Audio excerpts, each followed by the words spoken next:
And if anyone else is recording, you're required to let us know, and I'll just give you a second to do that in case you are.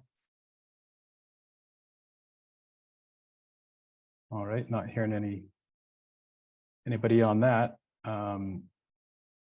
We can go to the first item on the agenda, which is the approval of meeting minutes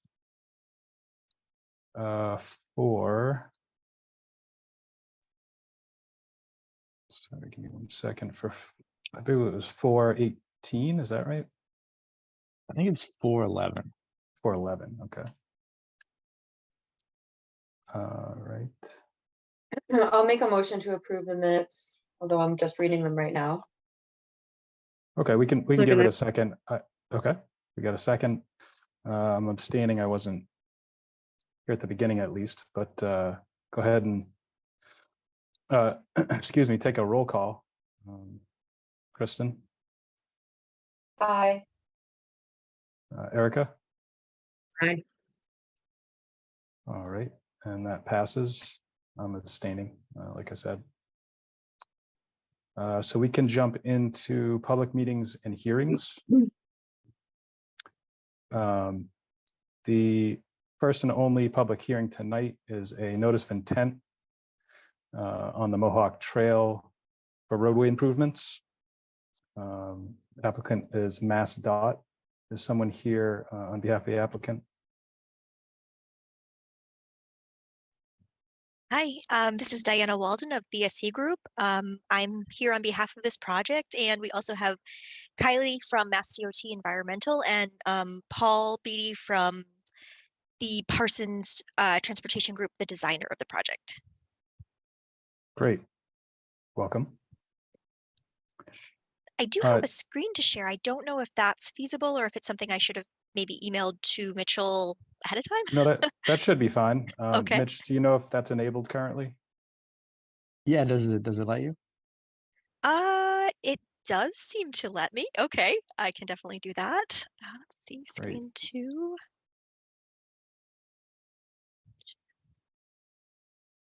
And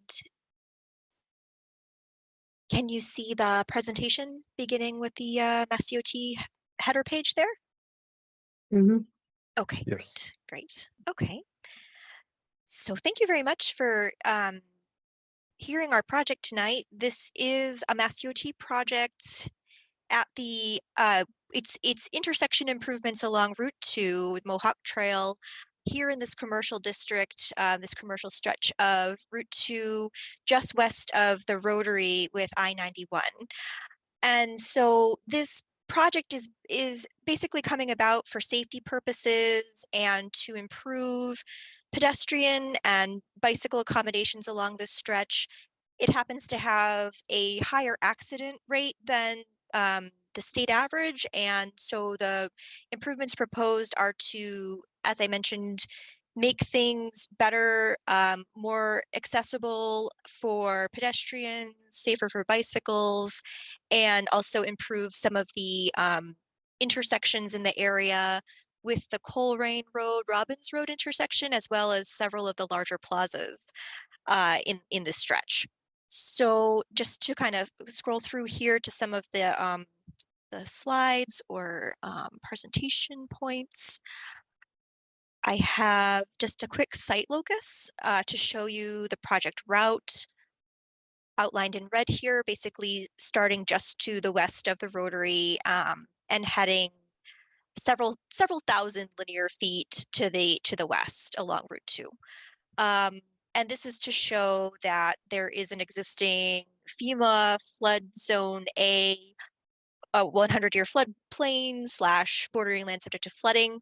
It does not have a base flood elevation, so we've done some calculations to narrow down a better representation of the 100-year floodplain in this area. And then for the next sheet, we have essentially a resource map just to give an overview of delineated wetlands as well as DEP wetlands, publicly available GIS layers. This blue does represent that digitized existing floodplain from FEMA as Mass GIS would have it. But again, our plans represent the calculated floodplain, and I can show you that as we move on to those plans. But we did have the majority of our wetlands and resources in this area are associated with Wheeler Brook, which is a perennial stream. It's running north of Route 2, heading from west to east. So it's flowing in this direction. And it's basically just in some narrow corridors between Route 2 and the plazas. It daylights in several small sections between the various plazas and driveways and road crossings. And so this blue line represents the 200-foot riverfront area to the perennial stream. This is Smead Brook to the eastern end of the project, and its riverfront area isn't quite, I don't think that's quite involved with our project. And then we have 100-foot bank to 100-foot buffer zone to all of the banks of Wheeler Brook. We have a few small vegetated wetland areas. This is a small pocket here near the big Home Depot Plaza, and another small wetland seep here to the west of the Home Depot driveway. There is some stream flow that is culverted under the driveway, meets another small tributary stream, which also flows to Wheeler Brook under the roadway. So we have the various 100-foot buffers to the wetlands, the stream banks, the riverfront area, and a small amount of 100-year floodplain or bordering land subject to flooding. And the project does not propose any direct impacts to wetlands or waterways. It is in those buffers and offsets and riverfront area. And I'll just go through a few photos to kind of show you what the project area looks like. This is Route 2 looking east from the Big Y intersection, the Big Y Plaza intersection. This is an example of a section of Wheeler Brook upstream of the Big Y driveway, right in about in this pocket here. And then this is its outflow downstream in this pocket over here. This is looking west towards the Home Depot Plaza. This is wetland 6, which is that seep down in this area. And then this photo shows the intermittent stream that is in this pocket of wooded area before crossing under Route 2 towards Wheeler Brook. And just some additional photos. This is the western end of the project. In this area, they're basically just milling and repaving the roadway, staying within the roadway limits. And just a few more views of Wheeler Brook as it's, in one of the sections as it's along the edge of Route 2. This is in the daylighted section, heading downstream from the Irving gas station. And yet another view of the typical conditions along Route 2 and Wheeler Brook. So this is just to show a plan overview of the construction plans provided with the notice of intent. This is the rotary, and this is the western end of the project here.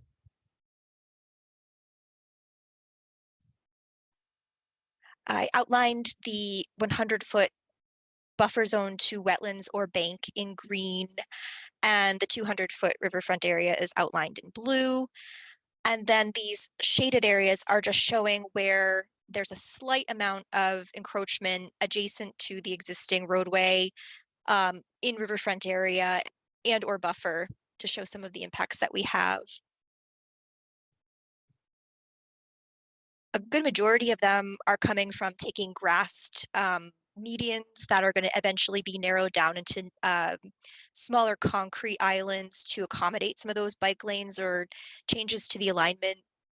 We are not impacting the wetland here. We're just basically staying right at the shoulder. Same here along the north side of Route 2, just a little bit of impact, a little bit of grading at the edge of roadway We are including a sidewalk in this small area here and a little bit of encroachment along that slope, but I even think that's been narrowed down due to some deep post guardrails that allow us to reduce some of those slope impacts. This darker pink line represents the calculated 100-year floodplain, the FEMA flood zone A. So it's much smaller than it normally would have been from the paper map, which doesn't have the base flood elevation provided.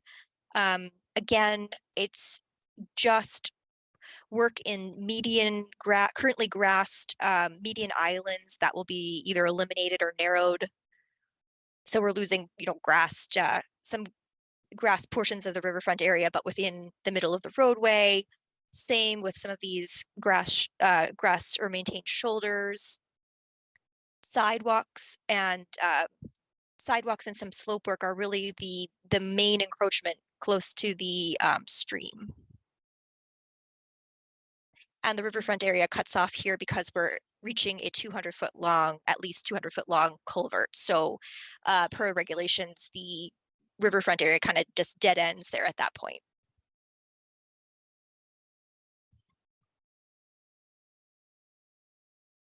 And this is the final sheet of the project. Again, just some minor work in the very edge of the riverfront area there. And this is another small area of daylit stream.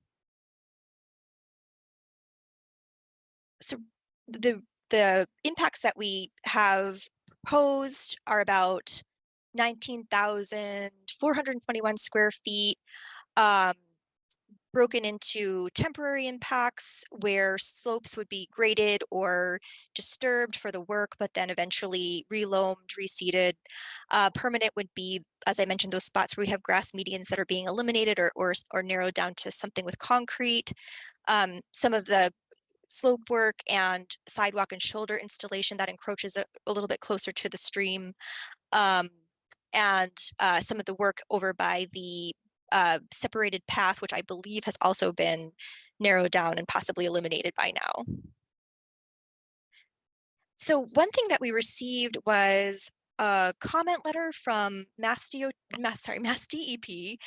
From Mark Stinson was out on a site walk with Mitch and Paul and I. And so we have several comments that we still need to address.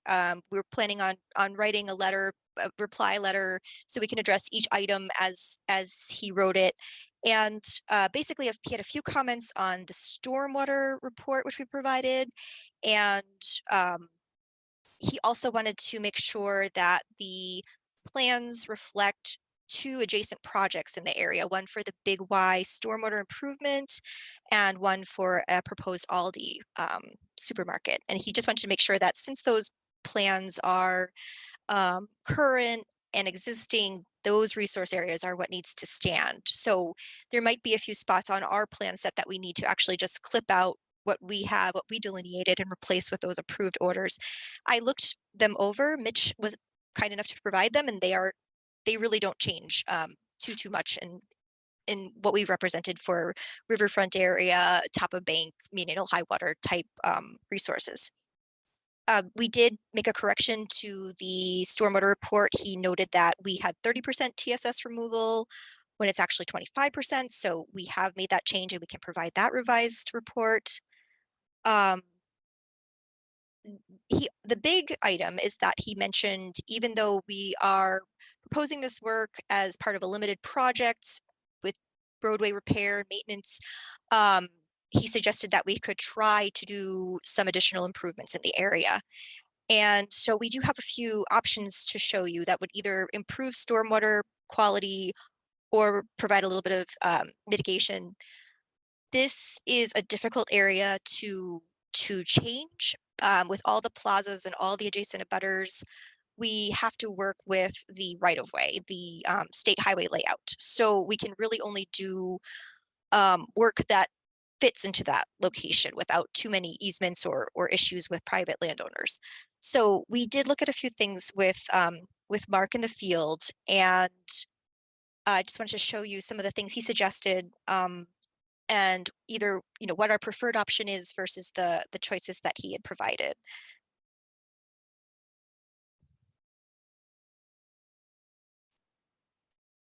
One option he suggested, Mark Simpson suggested while we were out in the field, was this is the Wheeler Brook culvert under the driveway to Big Y. And he noted that over time, fill and sediment has kind of accumulated in this location. Japanese knotweed is now growing on it. And it seems to block some of the lower flows of Wheeler Brook, that this barrel of the culvert is still flowing, while this one only seems to receive the highest flows at this point because of this fill in the way. He suggested that perhaps it's causing some scour upstream and downstream, where if both barrels were working continuously, that there'd be less of that issue. So this is the downstream outlet of those culverts as well. And one of the options would be to potentially remove that sediment and provide a stream bed restoration option in that location. We would have to calculate that, provide you details as part of this application. But the bigger item is that we also would have to go to the Army Corps of Engineers, because we are below the ordinary high water mark, or the mean annual high water.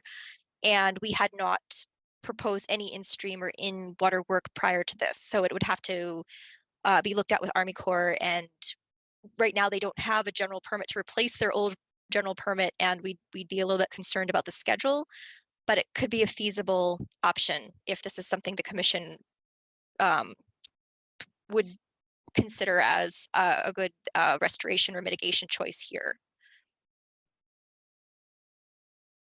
And I'm sorry, can you just mention what that roughly is for a square area? I did calculate out, which is not completely accurate, just kind of to get a good idea, maybe 680 square feet. It likely would be smaller. Okay, thank but you. we'd have to do a little bit more investigation on that one.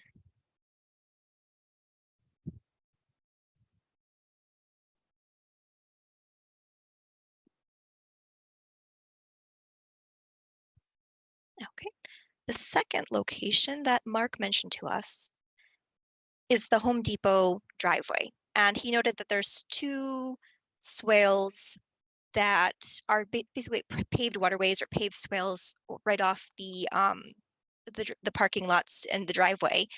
And the swale to the west of the driveway is actually beyond Mass DOT's state highway layout, which is this red line here. So there's really not much that we could actually do on that private property. The other swale is just within the layout, and there's a gravel swale noted here, but we believe that this swale viewed in this photo is actually slightly north of that line and within the layout. But he suggested, we could do something to improve stormwater runoff, stormwater quality as it comes down the slope, potentially some outlet protection or a sediment trap of some sort. Again, this is pretty close to private property. Having to do some additional work in here might further impact traffic and put some burden on that landowner, but that is another option that Mark mentioned to us. Then a third choice, he suggested that there is a Mass DOT owned depot parcel here on the eastern end of the project. I've just kind of circled here on this road view to show you. And he suggested possibly doing invasive species management in here. That would be something he said would be best to continue, not just a one-time thing. So that would be something on the property that they would have to commit to continuing going forward. And finally, the preferred option that we have here is near that same depot property, and it would be on both in the layout and on a parcel owned by the state as it is. So it really wouldn't affect any other private landowners. It's toward the eastern end of the project, and it would be building some sort of stormwater infiltration swale or / rain garden, and this would also be in the location of a shared use path that eventually may continue into the rotary with future projects. And so this would, basically be an attractive and functional stormwater quality improvement, along with some plantings, native plantings, and rain garden functions in this area. So that was our preferred option for mitigation, if the commission would consider that to be an improvement over existing conditions. So we just want to run those through you and discuss the rest of the project. So I know that was a lot and probably pretty quick, but is there any questions or did Mitch want to present anything from his walk out there with us? Thank you for the great overview. Definitely a lot going on there. I think, like you said, if commissioners have any questions regarding that presentation, now would be a great time. And I think, yeah, Mitch, if you would take us after that through site visit photos, that would be great. I have a couple of questions. First of all, Diana, that was a really great slideshow. Thank you so much. That was really well put together, super informative. And I'm really glad that you talked about the different potential mitigation options that you considered in the field with Mark. I have two questions / comments. The first was on you said when you showed the 100-foot buffer zone from bank, are you also showing the ordinance from the intermittent streams? So we did include a 100-foot buffer zone from any bank, including intermittent streams.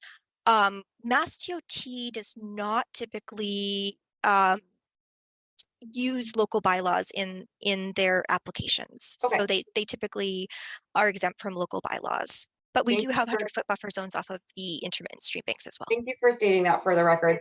And Yes. then I had one other question. So I just did a quick fermet and I got a base elevation of 987 feet. I don't know if that's correct, and it's the, onus is on you guys to make sure to do the due diligence. But I think that if you, and I can put a link in the chat if that's helpful, but I know that we have the electronic data for this region, and previously we never had the electronic data for Western Mass. We always had to do the old-fashioned fermets. But if you look on the fermets, you can get the base elevation. So that might be right. I'm not sure, but I can put a link in the chat if it's helpful. That would be great.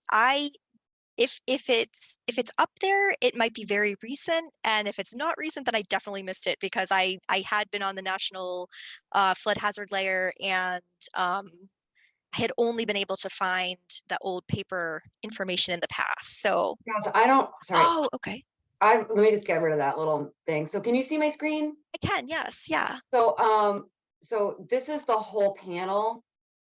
So I just zoomed in on our little section here. But if you zoom way in on the title block, and so I just piecemealed this. So this is a zoom in, this is a zoom in, and this is a zoom in, and that's what the fermet is. So this isn't like it's cut off, but it says elevation 987, and then this is our little site area here.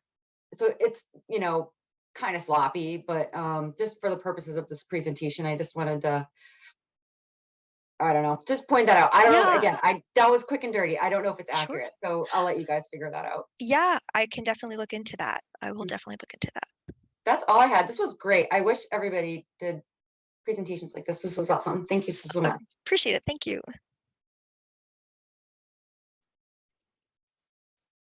I just had a couple of questions as far as like location.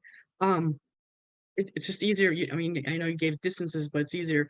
Are you going up to Home Depot? Is that like? I mean, I know you said there was going to be some milling in the roadway a little bit further, but basically, is your basic work up to Home Depot?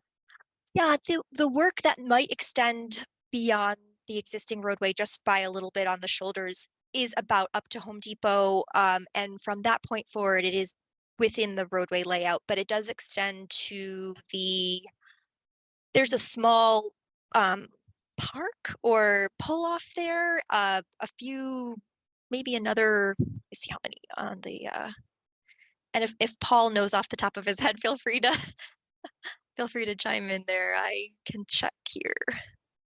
Let's see. Maybe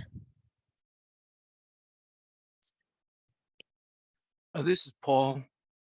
The work goes up to the end of the island that's to the west of the Home Depot driveway, where we're narrowing it down and creating a better merge for the 2 lanes coming from the east toward the west. And then we have to have a transition to get down to meet the existing lane width, which is another 200 feet beyond that. So it's I'm trying to think if it is 80, about 400 feet to the west of the Home Depot driveway.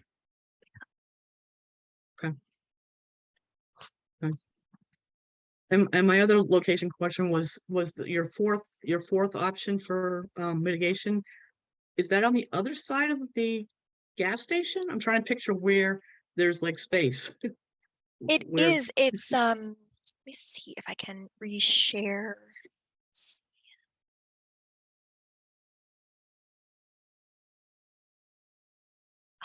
see if this might be the best one to go to.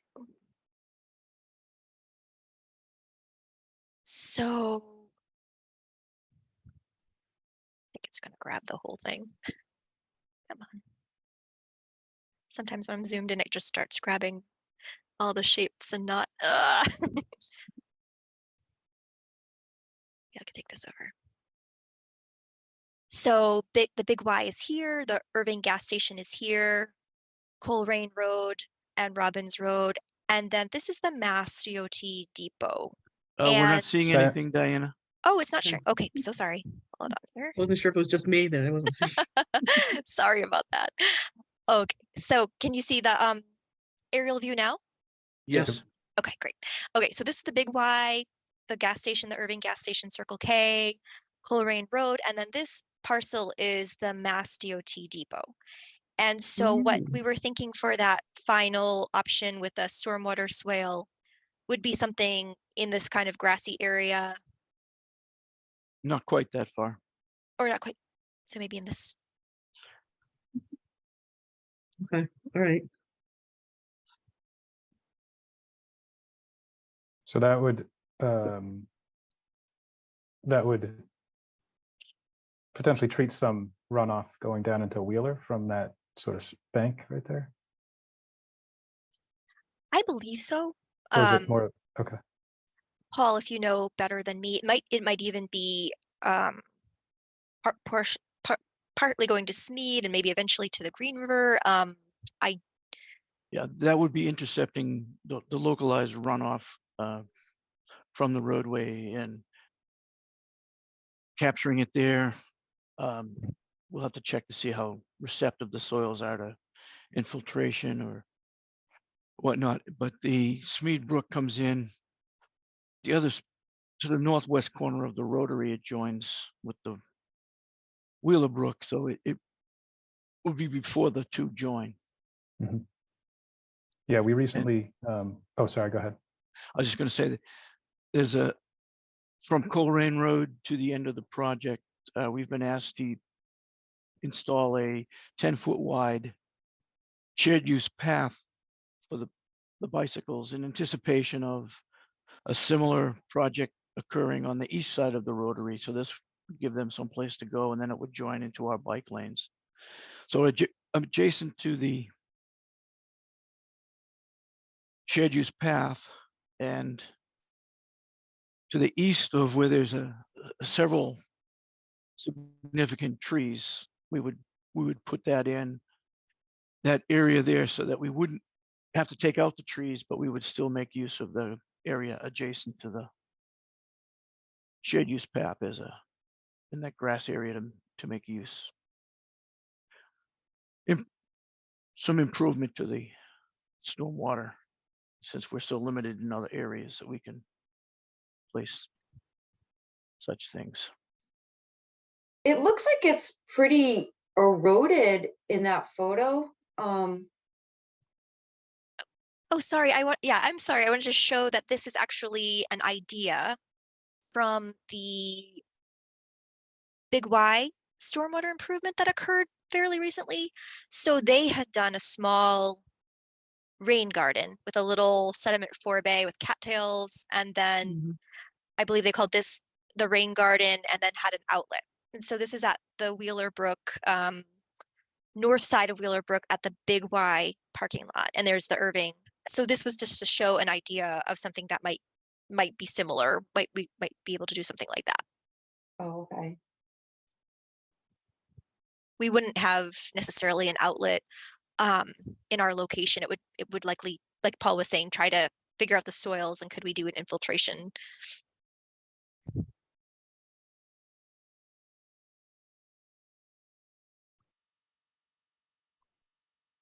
That might be why the photo might have messed up your location when you were trying to Yeah, figure I out was where we like, were. what is going Sorry. on here? Okay, well, question for Big Y.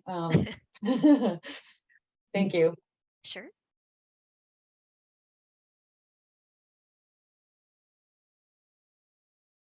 I was just gonna mention, we were talking about the MassDOT's preferred mitigation area that the commission had just reviewed a project for the inn nearby. So I think some of us got a close view of the intersection of Smead Brook and Wheeler Brook. If that jogs any memories, but yeah, there's definitely a pretty degraded channel and bank all through there. So I think any improvements to that would be welcome.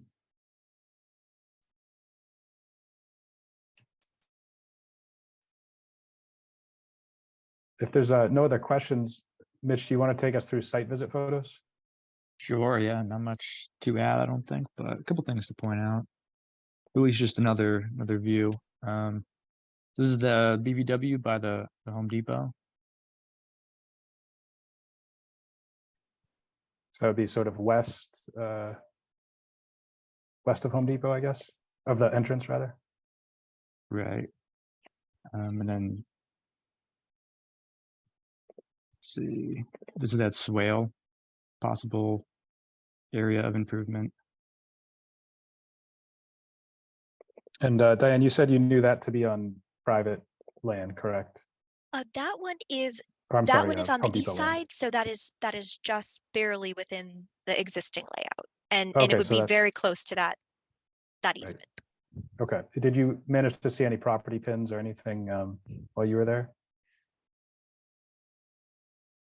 Just to indicate whether it was sort of overlapping the property boundary or not. I think the guardrail was our best landmark out there. Just Mhm. that the end of the guardrail should be on Mass DOT layout, and it's just within it. I'm not sure if the the southern side of the swale would be still on Home Depot property. Got it.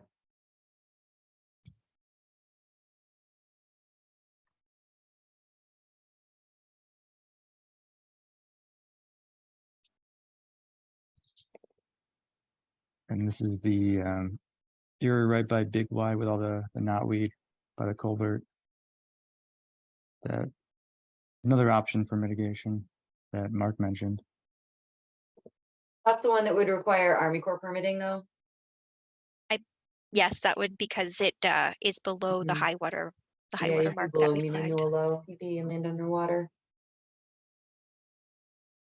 Diane, you said that might Yes. delay the project due to some unclear permitting. Is that right? Yeah, we could probably, if it's within the limits of a self-verification, we could probably get it in time. Mhm. But at the moment, the Corps has not replaced their general permit. It expired, and they're supposed to have replaced it like with the expiration, and they have not quite done that yet. So I'm not. It's supposed to happen. They've been telling everyone it should be in May. And Kylie was speaking with them, and they indicated maybe this week, maybe next week. So there should be a permit in place soon to Got it. actually apply to. But the ad date is getting close. It's in July, and so we'd have to have everything in place by then. I'm sorry, what date is that?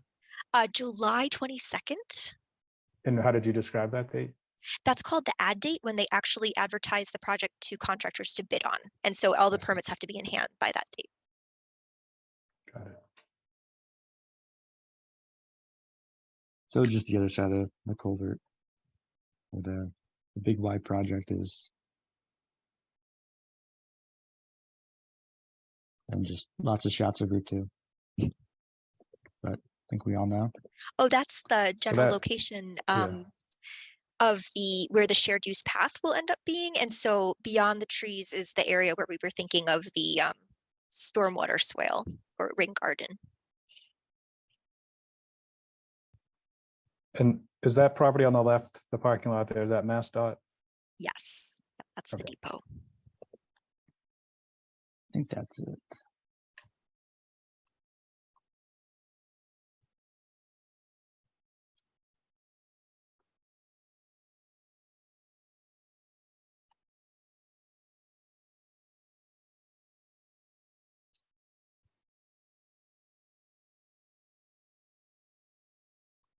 Sorry, I'm just looking at the parcels on Mass Mapper really quickly here.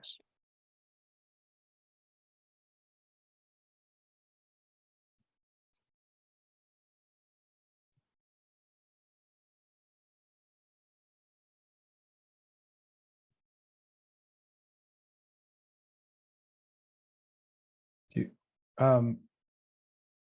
Sandy, I better know if let's see, so there was the mitigation, the rain garden you just talked about along the edge, and then there was one on another thing on the MassDOT parcel. Is that right? In like the northeast of the parcel?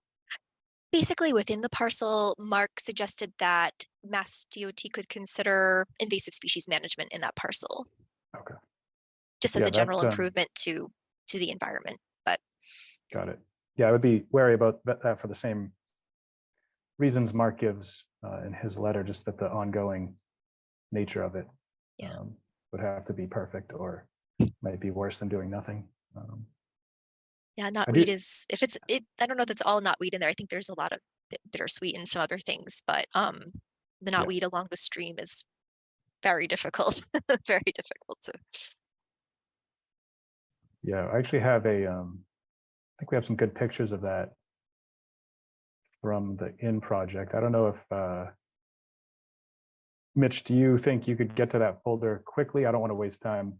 If it would take a while, but Sorry, which one? is it Comfort In? The one from maybe like, I don't know, 6 months ago or something, that they were adding on to the end. Let me see if I can give you an address. It would be Was that the Aldi? 184 Shelburne. No, it would be 184 Shelburne, I believe. Oh, I see. And I have it I up had here added. if you don't. Okay, yeah, if you don't mind sharing your screen, and we have some photo. I think I took a photo pointing at the DOT property. That might give us some insight. Do you know which date? Probably the 223 on the left there. Yeah, that one. And so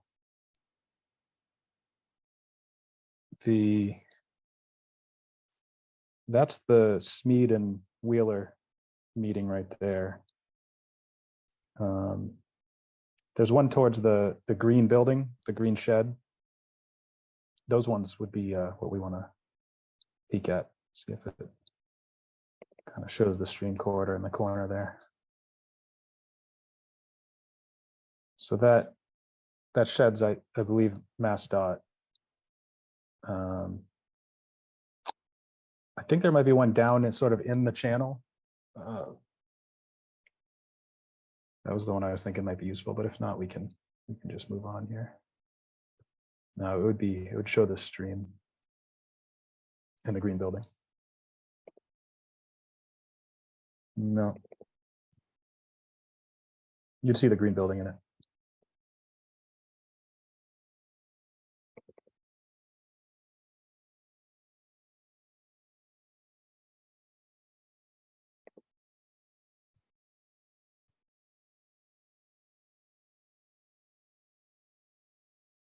A little bit.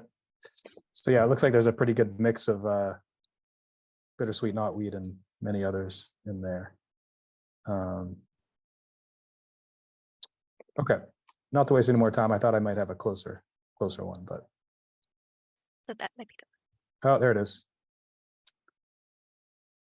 One of the things I was interested in with the photo is just to see if there was any impediments to the culvert there, sort of like was talked about in the Big Y one, but I can't tell, and I don't really remember. So, but I mean, you guys were on site. I guess that would have been one of the proposed mitigations by Stinson. So, probably yeah, good to go. that might have been maybe something he didn't go quite as far to see. I just remember that area being pretty impacted in every way you could think of. Yeah. And so I was wondering if maybe, since that's MassDOT property, there's some potential there beyond invasive Okay. removal. That's a really good point, Fletcher. I mean, Mark's ideas weren't an exhaustive list of ideas. So if, you can come up with another alternative and present it to us, I'm sure we would be open to others. Yep. All right, yeah, I can get out there in the near future. I'm not the applicant, but thank you, Fletcher. Oh, got it. Sorry, I'm eating a quick Because bite. we are, we can also present ideas as well. So,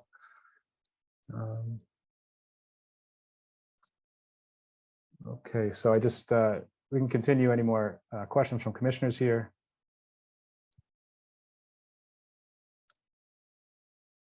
Did you, Diane? Did you want to touch briefly on sort of the critiques Mark had on the permitting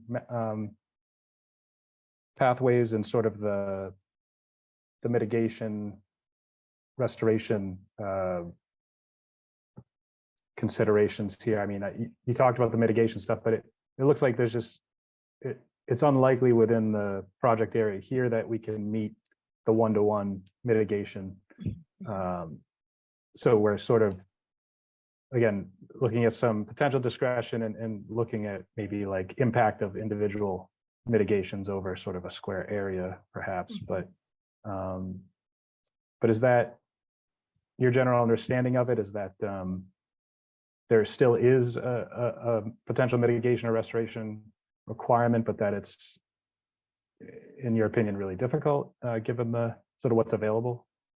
Yeah, I would say just in general, we were asking for discretion. We were asking, to be considered a limited project. We did not include the minor activities of removal and replacement of pavement. So the impacts that we noted are really just those areas along the roadway and shoulder and the medians. In the case of the medians, it wouldn't actually be work that's any closer to the stream than the current pavement is, being in the middle of the roadway. So, that's adding a few thousand square feet to our total of impacts, but really isn't anything that's adjacent to streams or really valuable. We could probably narrow it down.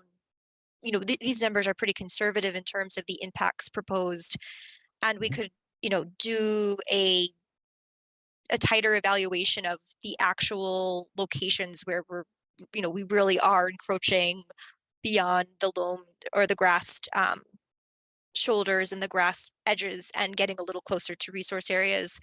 I think in general, it's really not that much.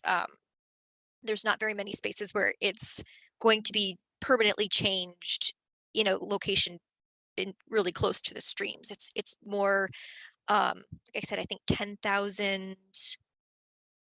10,000-ish square feet of the number that we gave is the temporary impacts where the slopes will be graded during the work, but then loamed and seeded and back to the existing, grassed conditions.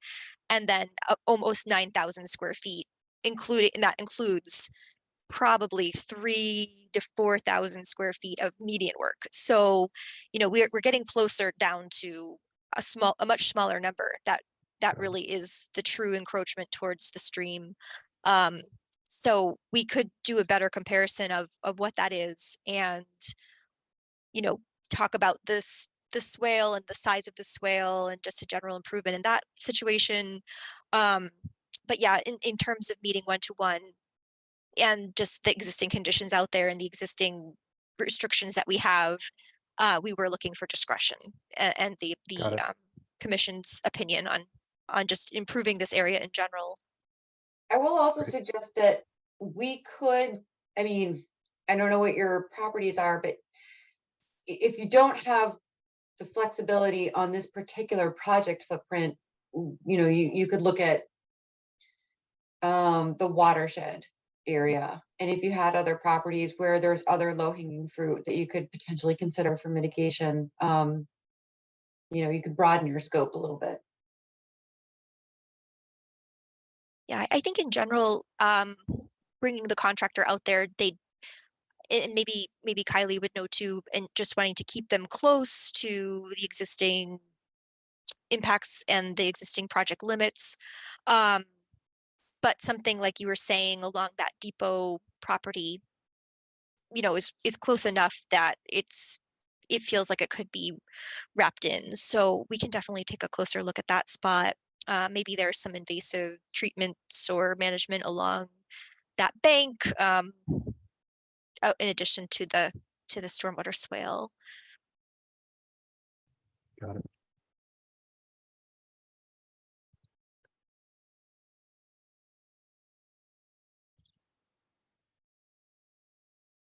And I guess the question of the watershed, we could bring that back to the Mass DOT PM as well to see. Yeah, just, I mean, if you don't have the space, maybe just within that stream reach or receiving waters downstream, or just kind of look at the watershed from a broader scale. Maybe you have other properties that might be a better fit for the applicant. I don't know. I honestly don't know what parameters you're working with, but just a thought. Yeah, sure.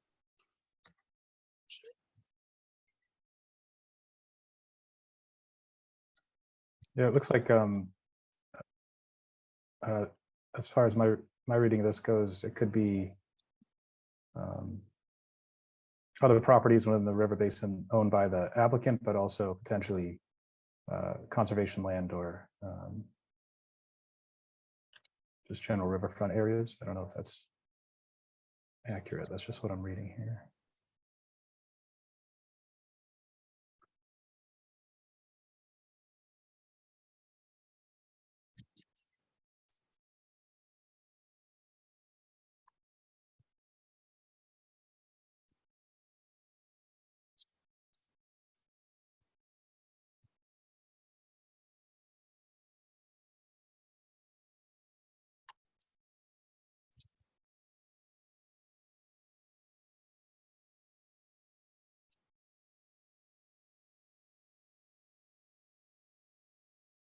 Diane, you did a great job of summarizing Mark's comments. I just wanted to kind of go through them briefly here.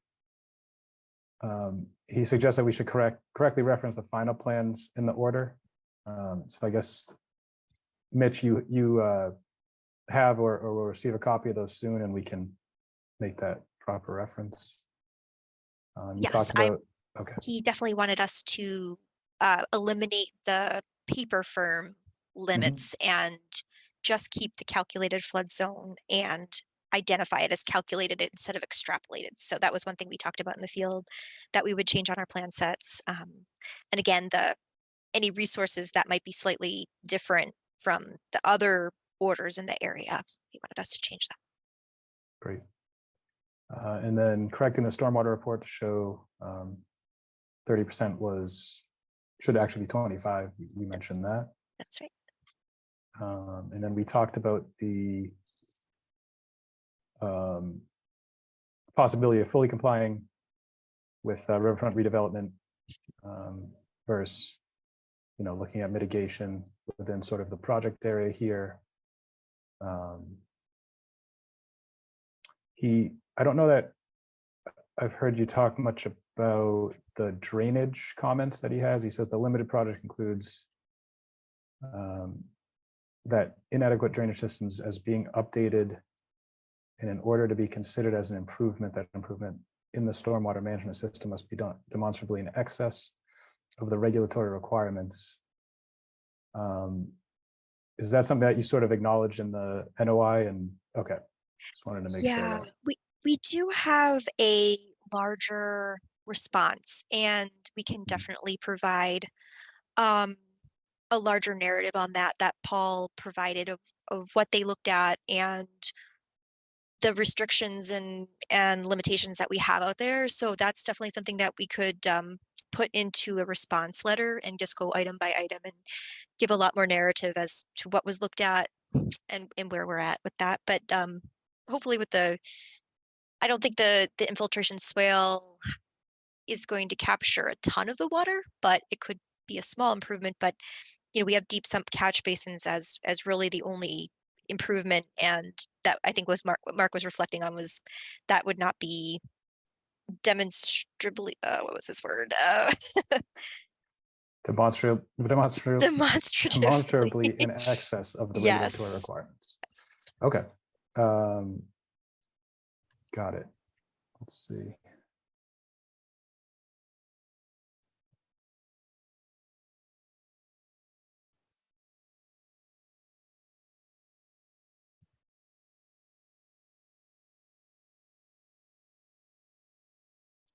All right, and then his next comment mentioned the resource area boundaries from previous projects. You mentioned that, and you said you would be sending plans with those updated. Okay, great. Yes. And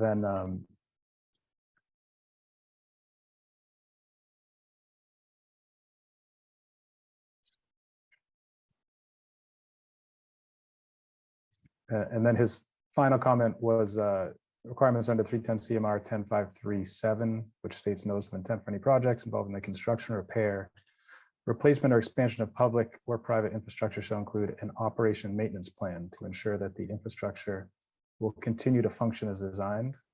Implementation of the operation maintenance plan as approved by the issuing authority shall be a continuing condition that is set forth in the order of conditions and a certificate of compliance. Did you want to touch on that? Yeah, we do have an operation and maintenance plan and long-term pollution prevention plan as part of the stormwater report that was provided. That would just generally address the catch basins, deep sumps. If we did the swale, we would add some additional detail in there. I don't know if there's anything else besides, referencing just Mass DOT and their design guides and their procedures in general, but we do at least have those pieces of our stormwater report. I just have a question on that. I don't know exactly what Mark is getting at, but let's say one of your stormwater management facilities gets very sedimented from long-term sanding and salting in the roads and whatever. Is there a long-term OMP to remove that sediment from your stormwater management system? And what if that's vegetated? Those kinds of things. So is that something that's done in perpetuity? And is that going to be, is that log going to be available to anybody who wants to pull it and read it, that kind of thing? Yeah, I believe that I know Mass DOT has a set schedule of how often, their goal is to come through and inspect and clean catch basins in general. And that's usually reflected in the stormwater management report and those plans at the very end there. I know that they've been, even trying to digitize the whole process and come up with better logs and better records of everything. That would probably be more catch basin related. And then if there was something that was built like a rain garden, yeah, and it became vegetated over time and had those wetland features, there is a allowance in the Wetlands Protection Act for maintenance of features that were built for stormwater management, even if they have developed features.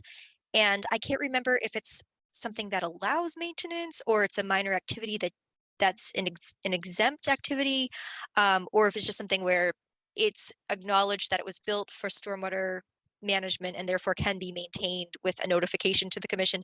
I'd have to check that. Yeah, I mean, if it's specifically for stormwater management and it has an OMP and it hasn't been neglected, I would think that, as long as that OMP has been reviewed, that it would make sense that it could be regularly mown, or if there was a sediment buildup, that could be vac trucked out, or however you wanted to do it, as long as, there's just like some process in place. And I think that's where the ambiguity has come in the past. Sorry, my dog is barking, where there hasn't been a long-term plan approved. And so then that's when applicants have to come back to the commission. So maybe that's where he's going with that. I don't know. I'm guessing. I'm not in his mind, but maybe that's what he was thinking. Yeah, there's even a date in the regs where if you could find a notice of intent that approved that that stormwater management system and you're just working within it and not enlarging it, blah, blah, blah, that you can continue to do that maintenance. So yeah, that could be too. It seems like it's kind of referencing the stormwater long-term prevention and the operation and maintenance plans. We can, we can provide our response, and if it's not what he was thinking, maybe he'd respond again, or check in with him to make sure we've got it covered. But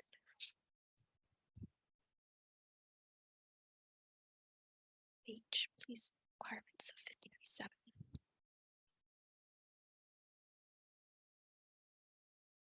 Those are the limited projects reference that he has there. The 1053.7 is limited projects. So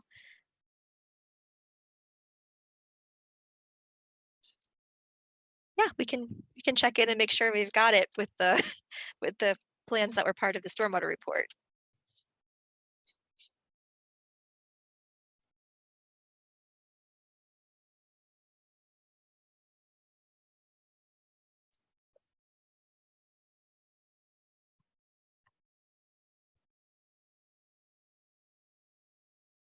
Is there any other materials, Mitch, that you wanted to share, or any other commissioner questions or applicant discussion points? I don't. So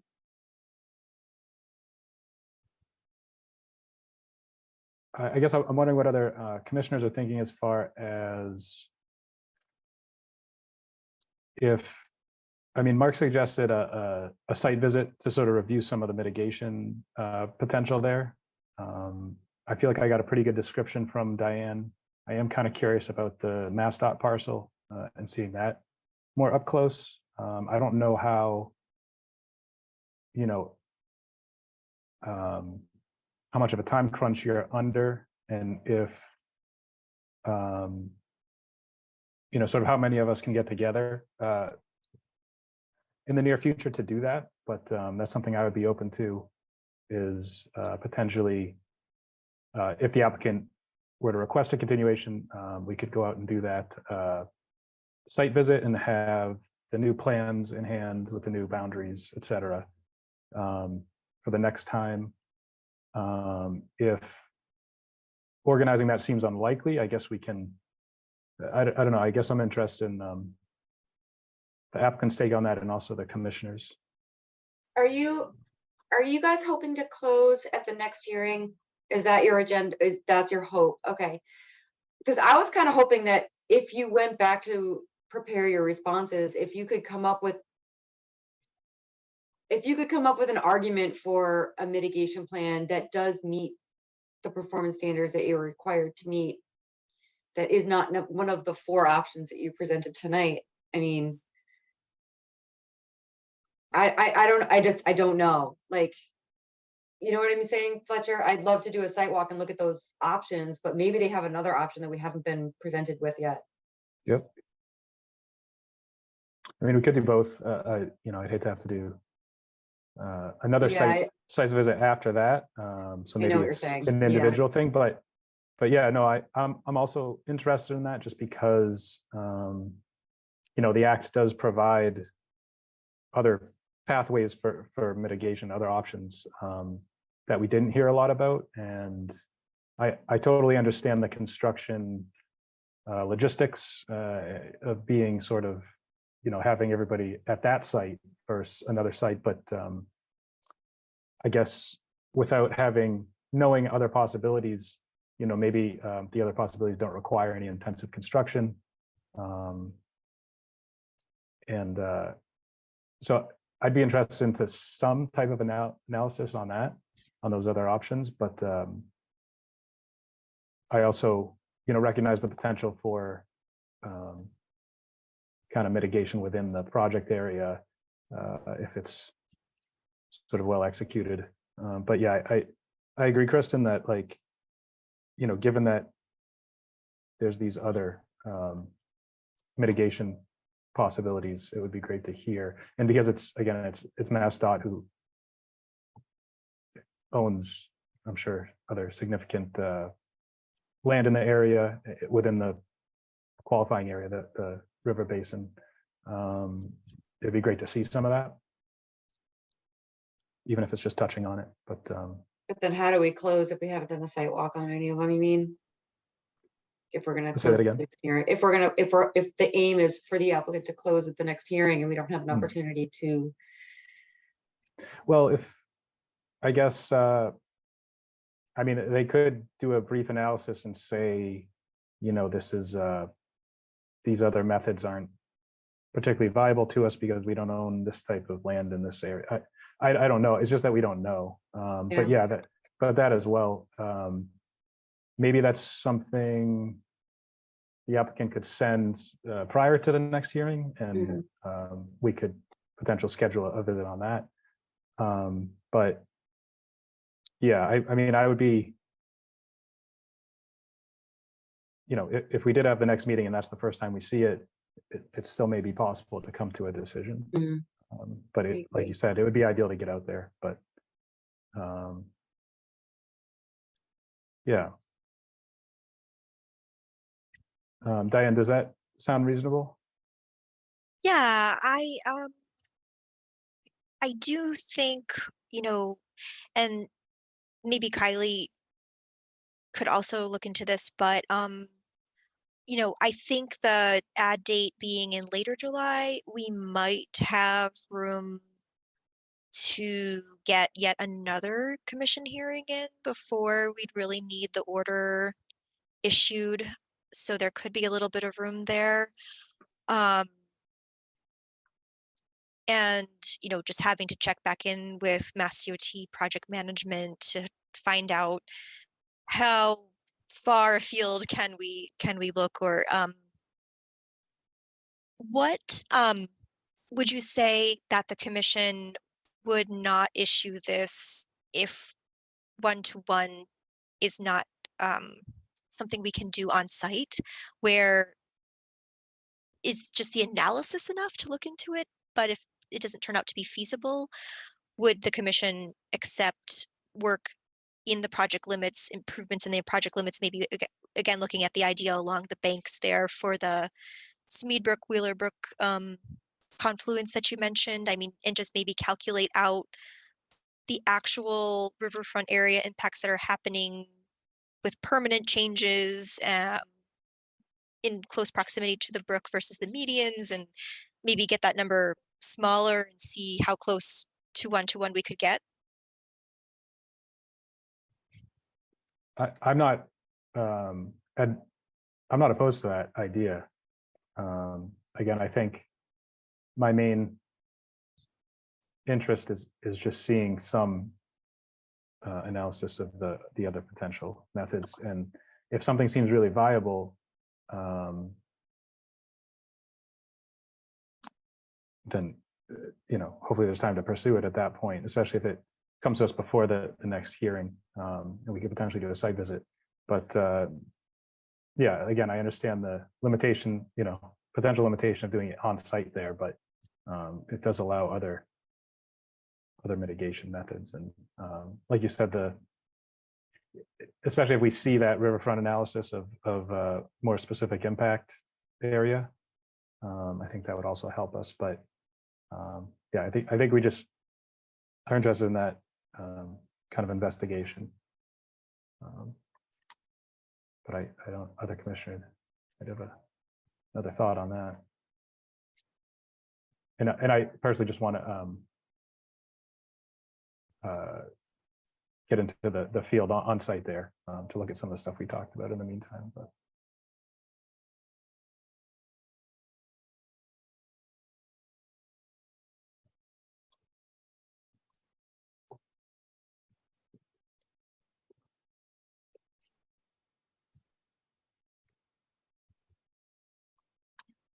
Diana, is that so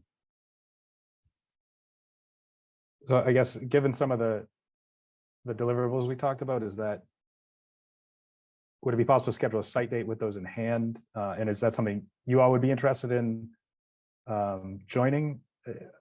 Again, I have stuff I know I want to look at myself, but you know, obviously it'd be great to have a group out there. But that's your call if you think that's something you all would be able to do. Yeah, I mean, I would definitely like to look at the depot site a little closer myself, and see what we can do in that location, and really see if we can focus it in on that site, and what kind of area we could get, what kind of improvements we could make there. And so I could definitely do something in the field just to kind of get ahead, like an initial look, and then have everybody join there. Mhm. And then, start to do some more like desktop review and ask DOT to look at their parcels and other options out in the river basin, so that we can kind of summarize what choices are out there. I know 2 weeks goes so fast. I'm just trying Yeah. to see when and The how all that 23rd would would come be the, together with enough yeah. time before the next meeting. Right. That's almost why I'm wondering if getting information to you in enough time before the next meeting would be feasible, but maybe by Right. the next meeting, and then we have to move into the following option. But Right. So that would be yeah, what, the 23rd for the next meeting, and then Yeah. the 6th of June would be the, I'm sorry, the is it the 6th or the 13th? Not on my correct calendar here. It would have to be the.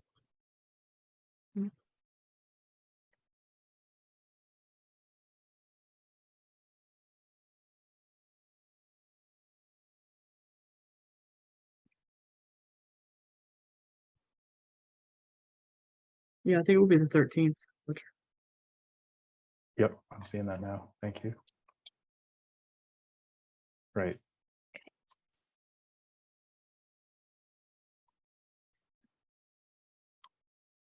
do you usually do site visits evenings?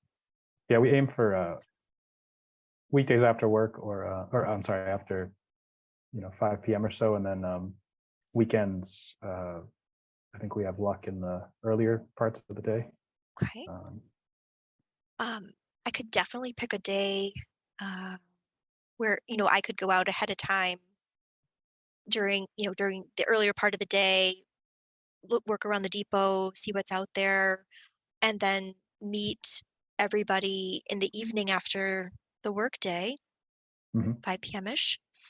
I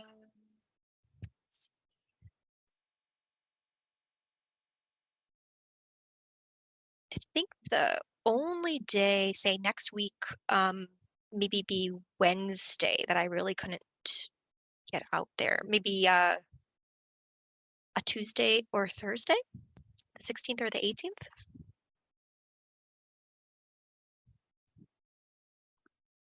Yeah, for me personally, the 16th in the afternoon works the best. The 18th, I'll be gone. I don't know if any other commissioners are able to attend there. Oh, yeah, and I'm the opposite. I'm not getting home until the 16th, so. Okay. Good.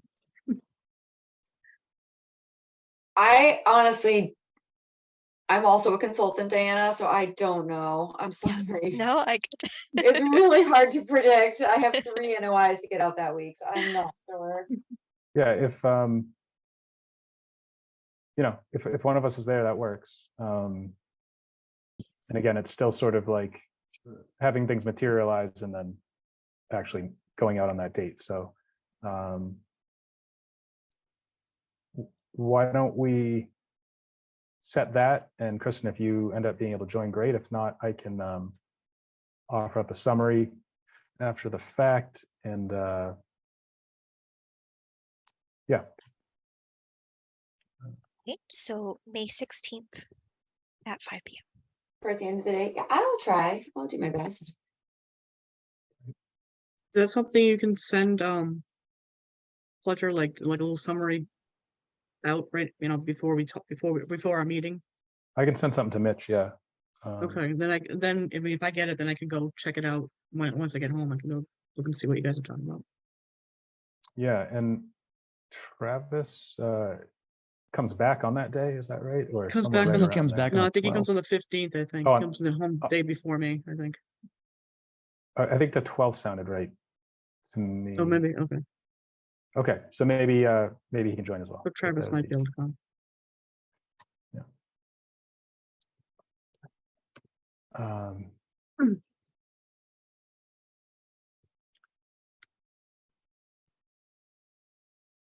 Okay.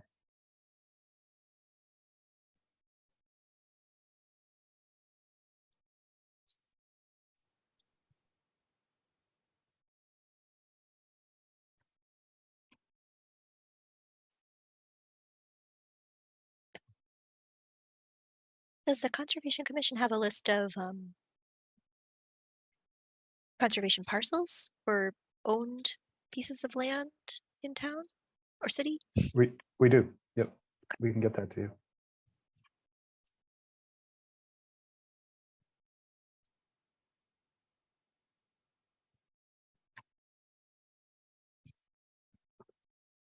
Okay.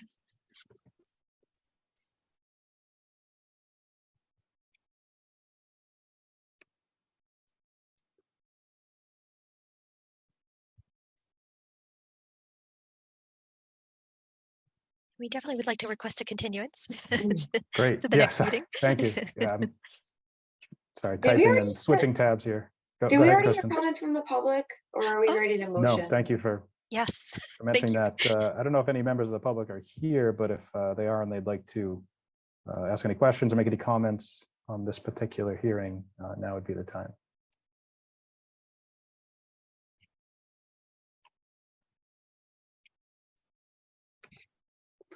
All right, I don't hear anyone.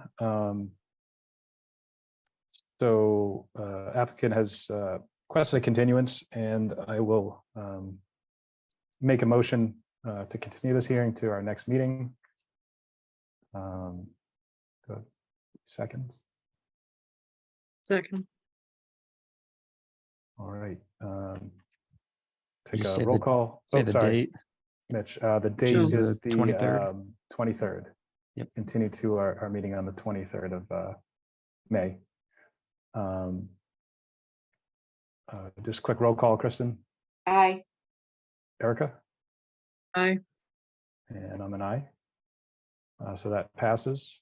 So Diana, we'll I guess hear from you soon with the materials we talked about, and then hopefully get out on that site visit and you know, figure things out on the next meeting.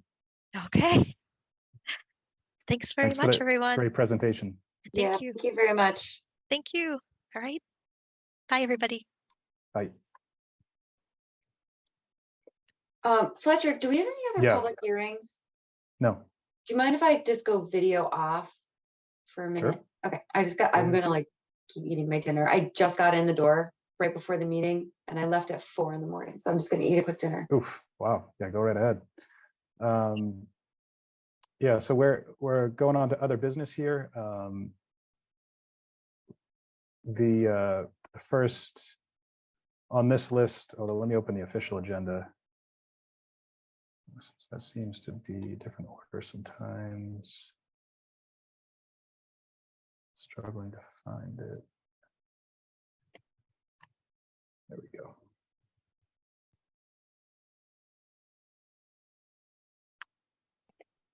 Other business. So emergency certification for bank stabilization at the Riverside Drive bike path. Is there anyone from the town to talk about that? I don't think there is, but Alan Okay. sent me this. DPW is looking to stabilize the bank. Looks like he was worried that one big rain event would wash out that area and compromise the bike path and the sewer line that's under there. Mhm. So he was just worried good. that the untreated sewage would end up in the river. That would be good. So they're proposing install core logs, root wads, and I think some riprap, and to plant some native shrubs. Mhm. I know there- damage or fixing a sewer line was one of the examples for emergency certification. Hmm, And this, yeah. So it seems like preventing one from being compromised might be suitable for that. Mhm.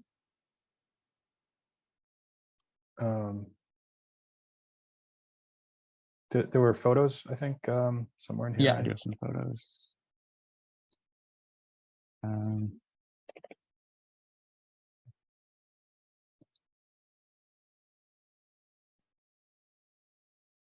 Yeah, looks like pretty severe.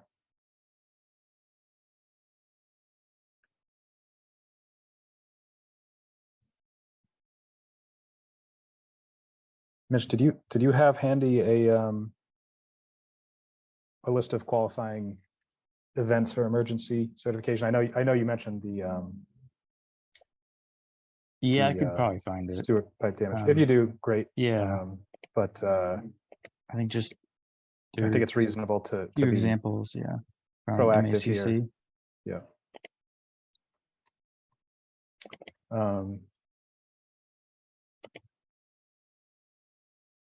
So looking at that description and the pictures. Oh, here we go. She mentions rupture of a sewer line.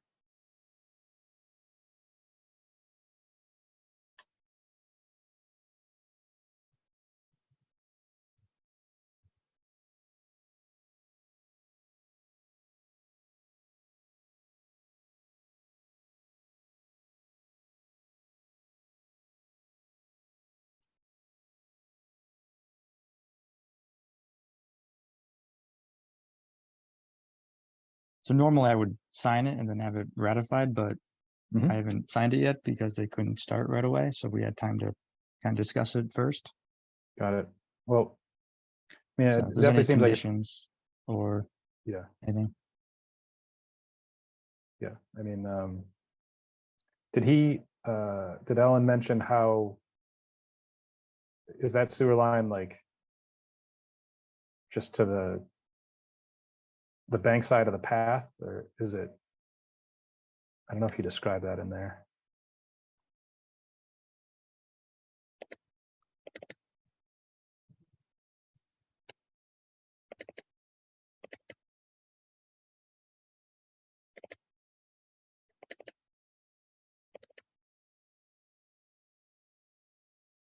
Under the It bike just path. says runs under the bike path. Okay, Um, got it. Yeah, I mean, it so, looks very loose and exposed there. So yeah, I think it's the green here. I see. Okay. Yeah. Well, I agree with you that prevention is better than treatment. So I don't know if commissioners have any comments on the proposed mitigation method or stabilization method, I should say. Looks like riprap and gravel with core logs, 12-inch core logs, and root wads along the base of the slope to address any sort of sedimentation during construction.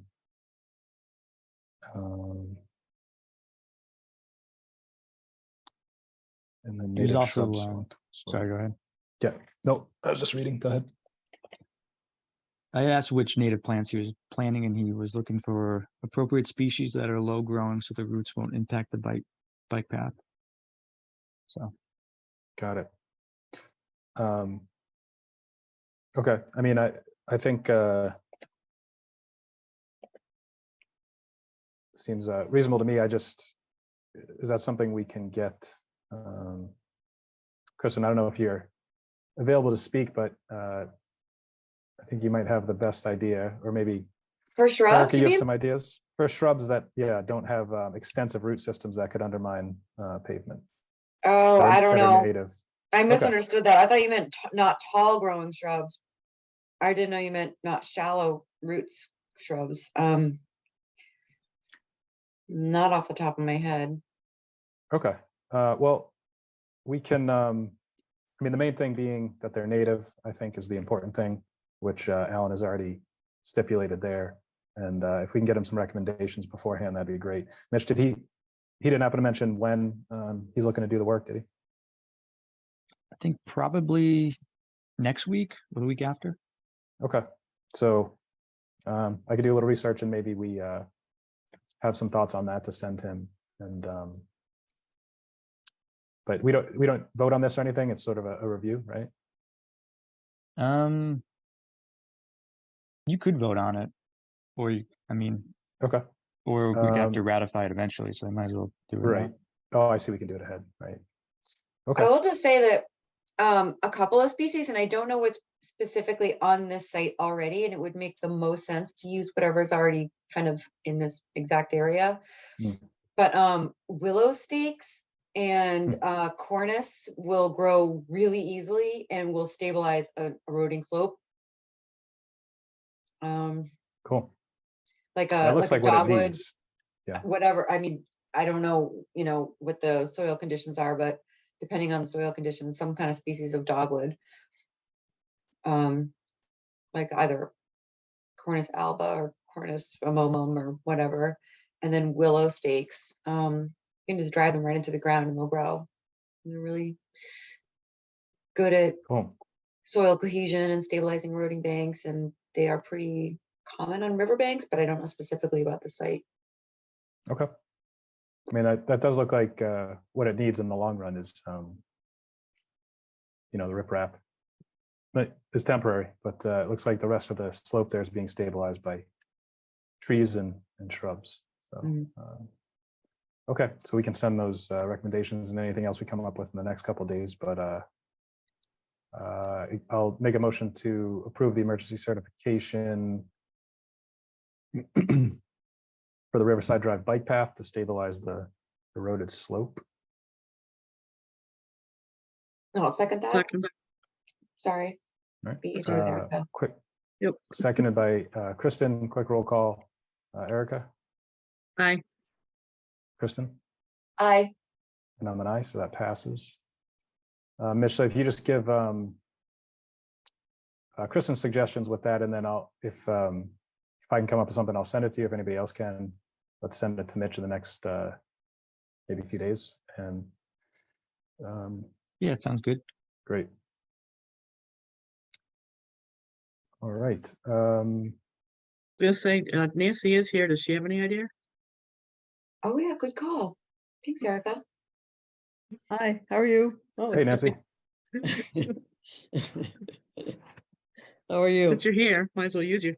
I am here. I'll turn the light on.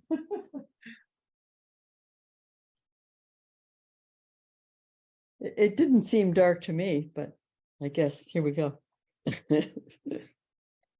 So Did all you? that sounds fun. I don't know if you caught the conversation, Nancy, but I did. Alan, you did. Okay. I And- did. Yeah, no, I agree with you. The willow and the cornice, those are good suggestions. Great. Awesome. All right. Well, I wish we had you up next, Nancy, but we still have one more DOT proposed edits to the roadway improvement projects at Wisdom Way. Is there someone from DOT here? Okay. It's like Aaron. Hi, Aaron Keegan here. I'm a project engineer with Fuss and O'Neill and representing the City of Greenfield Engineering Department, who was the original applicant on the NOI for the reconstruction of Wisdom Way. It's a road reconstruction project. The order of conditions was approved in October of 2020. The project has been under construction since the spring of 2022, and we expect it to be complete by the summer of this year. The construction is currently being overseen and inspected by Mass DOT. Our reason for being in front of the commission this evening is because the We wanted to propose a potential change in final plans. So in keeping with the order, we wanted to get the commission's permission. Let me just briefly just say what the project is. I'm sure that many of you know, being from Greenfield, but we reconstructed Wisdom Way. We replaced a large retaining wall along one side of Wisdom Way. And the project does include a resurfacing of River Street, where it intersects Wisdom Way. And there is an area that will be, requesting a change in tonight that's inside the Green River riverfront area. It's down by the intersection of Wisdom Way and River Street. So if I could share my screen, I can show you the plan that we're requesting the change on. Go right ahead. Okay.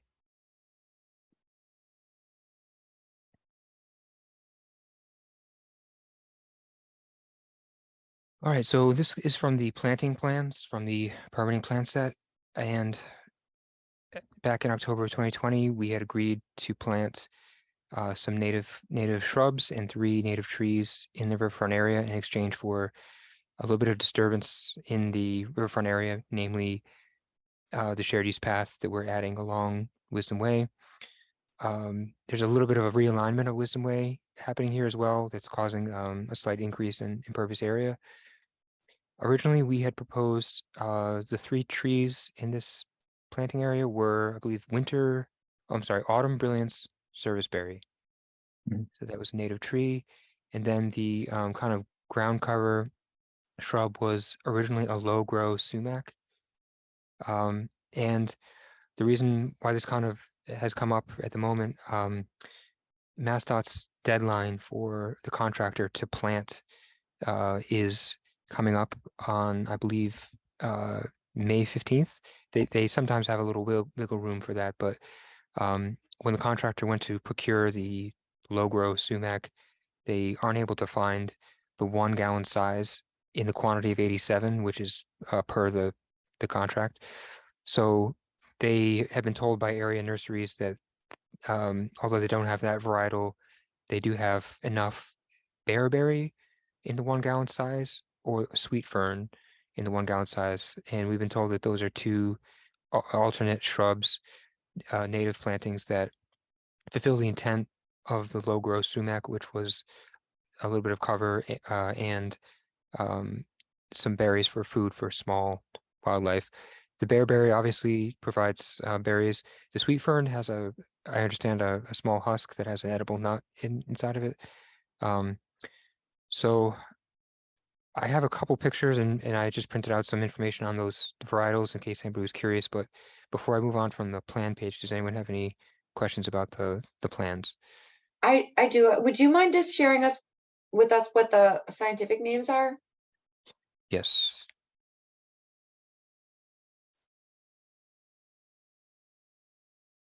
So it looks like originally the low grow sumac was the Rus aromatica. The bearberry is Arctostaphylos uva ursi, and the sweet fern is Comptonia peregrina.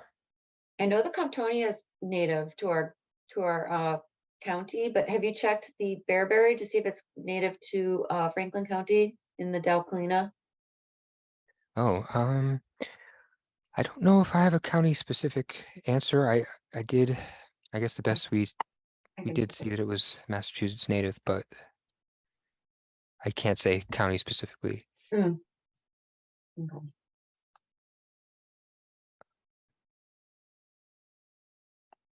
It's certainly common out on the Cape, but and Nasami has a good display of it. But I agree, it probably isn't native to this part. Oh, I see.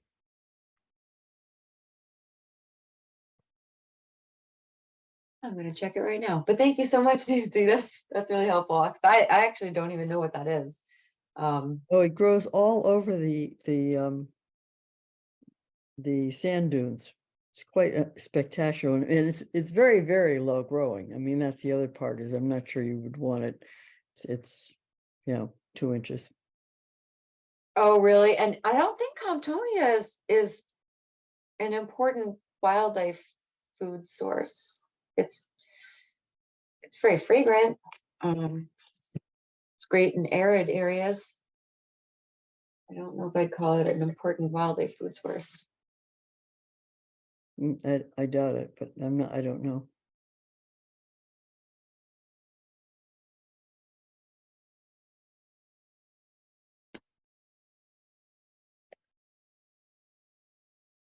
Are we looking at the bearberry?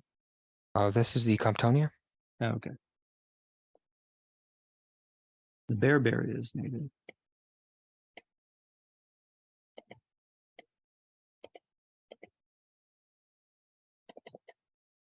What's the scientific name of the bearberry again? Let's see. It's very short, couple inches. Oh, the name is Arctostaphylos uvaersi.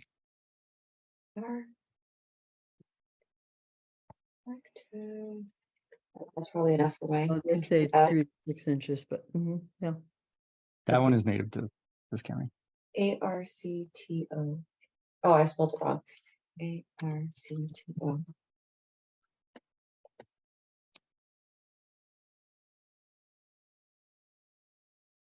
I'm not seeing it in Delclina. What am I doing wrong? Start over. Given that the two are such completely different heights, you could do some of each. How deep is that space? Let's see.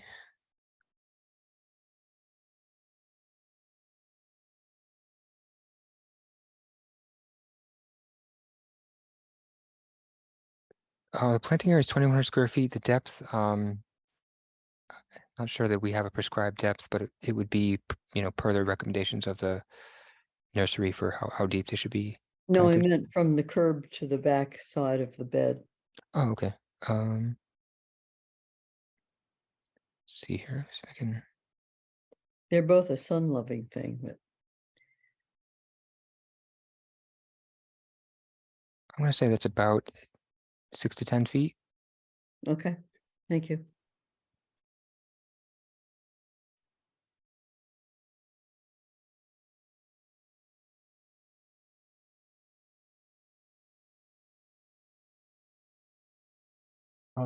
So my only question is, it sounded like some of the Amelantra were available, but not all. Is that, would it be possible to incorporate some, or did I mishear that? Or are they, is there some reason they don't want to do that? It was my understanding that they were only able to get or to find 3-gallon size of the Rus aromatica. Oh, I'm sorry, the Rus, right? Okay, I see. You're still planning to plant the trees, right? Yes. Just to go back, everybody, so the bearberry is native to every county in Massachusetts with the exception of Suffolk County. Just kind of surprising. Why just Suffolk County? But anyways, there we go. Thank you.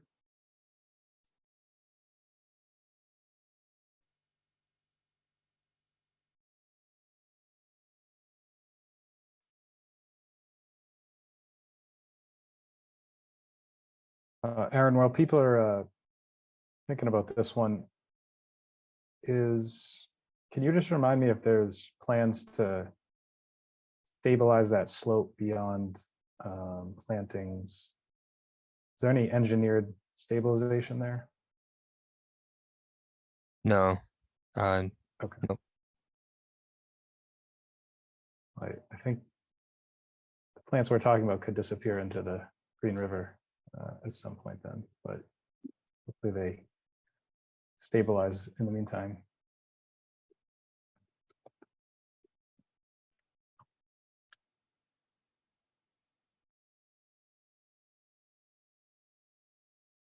The just for context, the dark dashed line is the limit of grading. Mhm. The existing guardrail is shown in gray, so we are moving the guardrail a little bit further away from the river. That's good. Yep.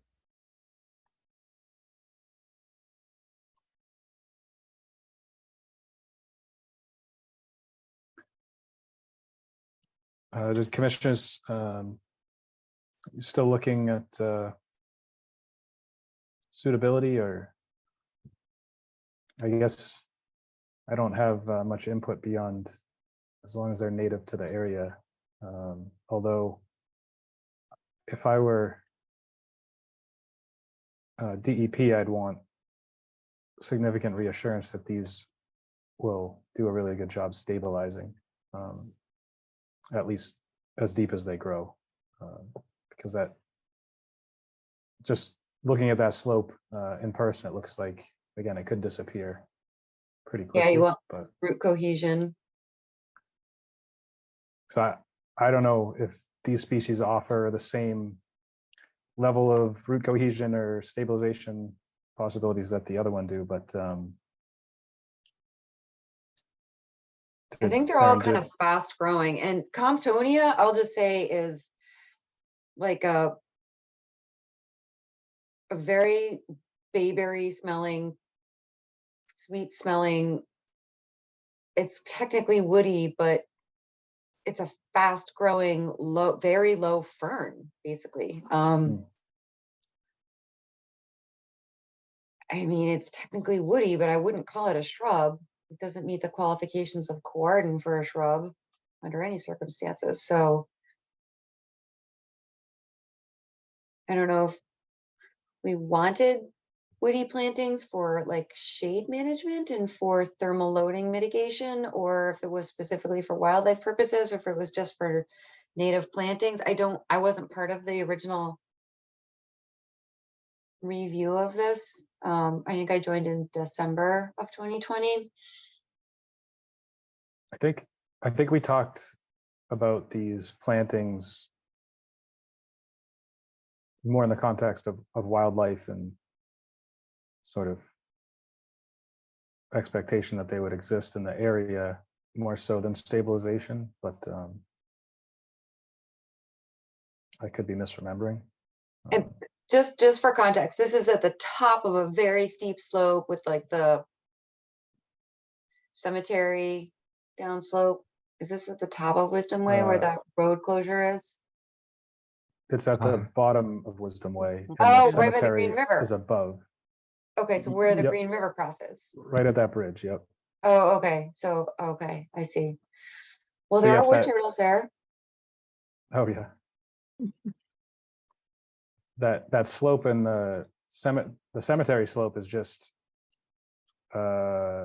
downstream of this, and it continues to collapse into the river, I think. Oh, I see. Okay.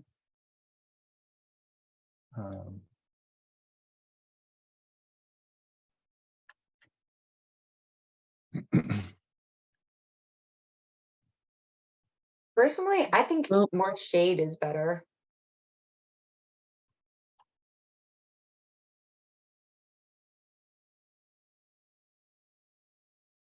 Was there a reason that we picked something that was so low growing? I don't remember. I mean, was that part of it, like as far as visibility? You know, Oh, yeah. there's like a little curve. There's a little curve there, It's a really or good did point. that have anything to do with it? Yes, that was part of it. Mass DOT, because it's an intersection, they like something below 30 inches so it doesn't impede with sight distance for a car stopped here looking at traffic on River Street. So they'd prefer something to not grow taller than the guardrail, for example. Is there a reason why you're proposing 87 plantings of one species or 87 plantings of another species? Is it because the original proposal was 87 plantings of a third species? That's true. Yeah. I think that as long as we can, I guess, fulfill the contract, it's 87 plantings of 1 gallon native plants. I suppose it could be a mix.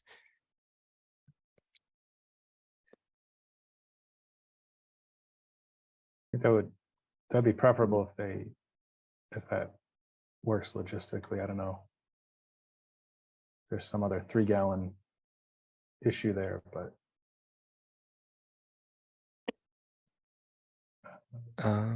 Well, I think for contract purposes, 87 1-gallon varietals, whether it's all bearberry or all sweet fern. It could be a combination of the two. As long as we get to 87, I think that would prevent a contract change order, I see. which isn't the end of the world, but it's, not I guess not our first proposal. I'll just throw in, We'll just, those are both native, so if that was their only stipulation. well, from what I just read really quickly, and from what Nancy said, it sounds like the bearberry might have more wildlife, impact or use. I agree. I don't think I haven't heard of anything considered important in terms of wildlife food value for Comptonia. But I don't know why you couldn't mix and match. I don't know why Right. it's one or the other. Maybe two to one or something. 2/3 one, 1/3. Yeah, I could imagine the bearberry near the roadway and the other stuff behind it, because that's taller. The sweet fern. I think. I'm not sure how well the bearberry will actually cover. It'd be interesting to see how that, if it worked, but I think the sweet fern is more tried and true in that respect. Kind of agree with that. I hate to see the loss of any kind of wildlife, like important wildlife food, but again, I personally, and again, I wasn't part of this original review, but I feel like shade is more important. I don't know if I really want to attract a bunch of wildlife to a roadside. That's a good point. That's a good point. And Because I was mostly thinking of Comptonia is birds. not a shade producing. I mean, that's like a really low growing fern. But I don't know, that's Sounds my like sounds like the bearberry.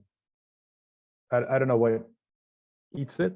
If it's mainly birds. It says food for birds and mammals on the site I'm looking for. apparently according to Google, they're edible by humans as well. Yeah, I saw that too. Yeah. But I don't know how I haven't encountered this plant before, and I'm into it all the time. I'm not sure I want to be the first one to try it, but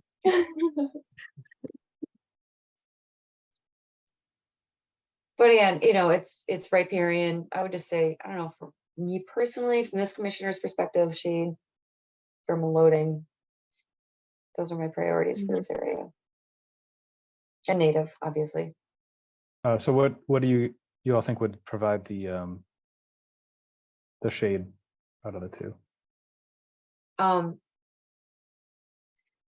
Erin, does the bearberry grow taller than the sweet fern? See, I have. No. No. There's, Yes, I know. are you familiar with the east side of the new senior center? There's a big stand of sweet fern there that's about 3 or 4 years old. oh, that's sweet fern? Okay. I know Yep. what you're talking about. Mhm. Okay. So the information that I found was the Comptonia 1 to 3 feet, and the bearberry was up to 6 inches. Oh, so bearberry is just like a cranberry. It's Right. a It's really creeper. just it's Oh, creeper one, okay. Oh, that's very short. Mm. So there is no real shrub. Just the fern would I be think the sweet fern attempting. is a shrub. It's not actually a fern. Yeah, but I would not, it's woody, but I would not call that a shrub because it would have to be over a certain diameter and a certain height to qualify. And while I have seen sweet fern reach 3 feet, what's the cord and definition of a shrub? I think that it needs to be, yeah, that's knee height. I mean, that's less than knee height. Hello. Wouldn't you know?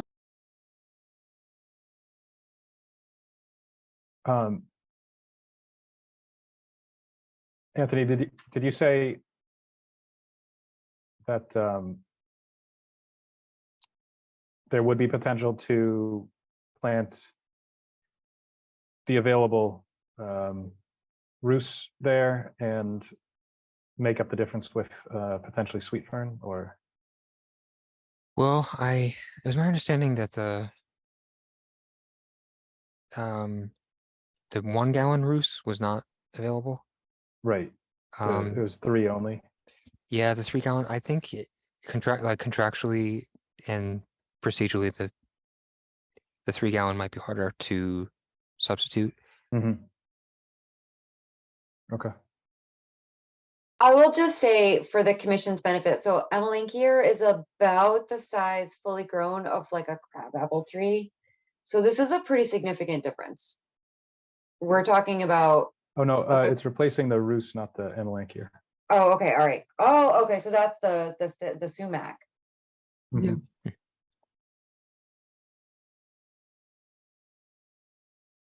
Can you scroll back up again for a second so I can see the sumac detail?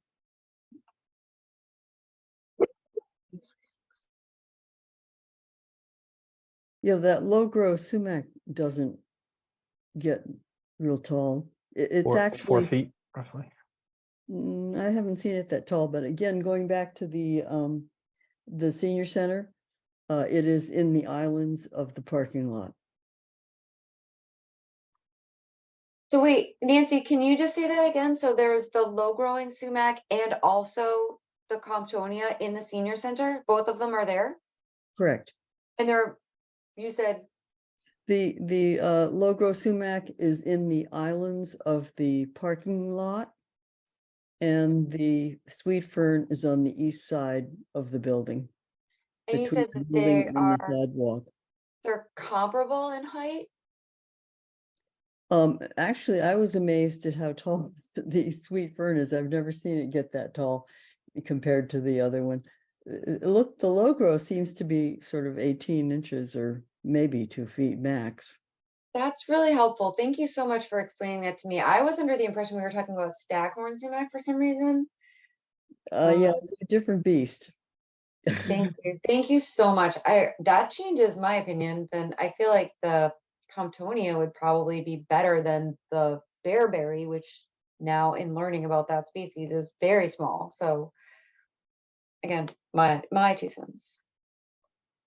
Yeah, no, I didn't realize it was that short. It was that small. I So, think it yeah. might be a bit more successful with the sweet fern is my guess. And again, both of those species are native to the county, according to the 2011 publication. Mhm. On Go Botany suggests that the Roos was introduced non-native, but yeah, I think the fern sounds like the better choice of the two. I guess if commissioners are comfortable, we can give the go ahead on that. Even I guess with the initial project itself, I was a little concerned about the lack of discussion around bank stabilization there, but maybe I'm misremembering how under threat it is. But yeah, maybe the Amelanchier will do extra duty there.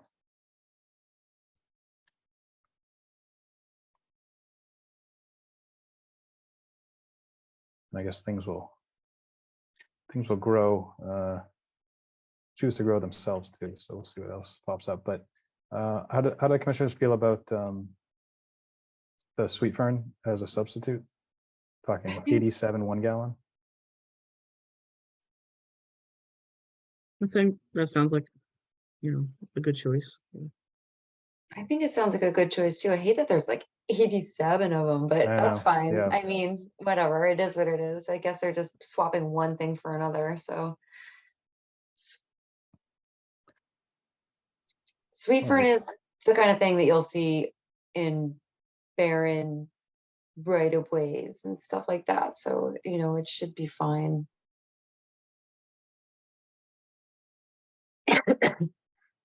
Okay. Is there a motion? Oh, I'm sorry. I'm sorry. I'm very tired. I will no motion worries. to approve this. Is this a field change? What is this? Oh, right, I'm sorry, I don't, maybe I'm the one who's sleepy. Are we, is this something we would vote on, Mitch? It's an amendment to a order of conditions, I guess? Yeah, what we did in the past is if it's something small, we can approve it in the minutes. Mm-hmm. If not, they would need to notify abutters and do God, no. Okay. an amended order of conditions. All right. I think it's small enough, given that looking at the special conditions for the OOC, we don't call out specific species, we call it native species. Yeah. Yeah, So I'll make a motion to approve a minor edit to roadway improvement projects at Wisdom Way / River Street / Mill Street intersection DEP file 1680338 for a similar in stock native species for roadside plantings. I'll second.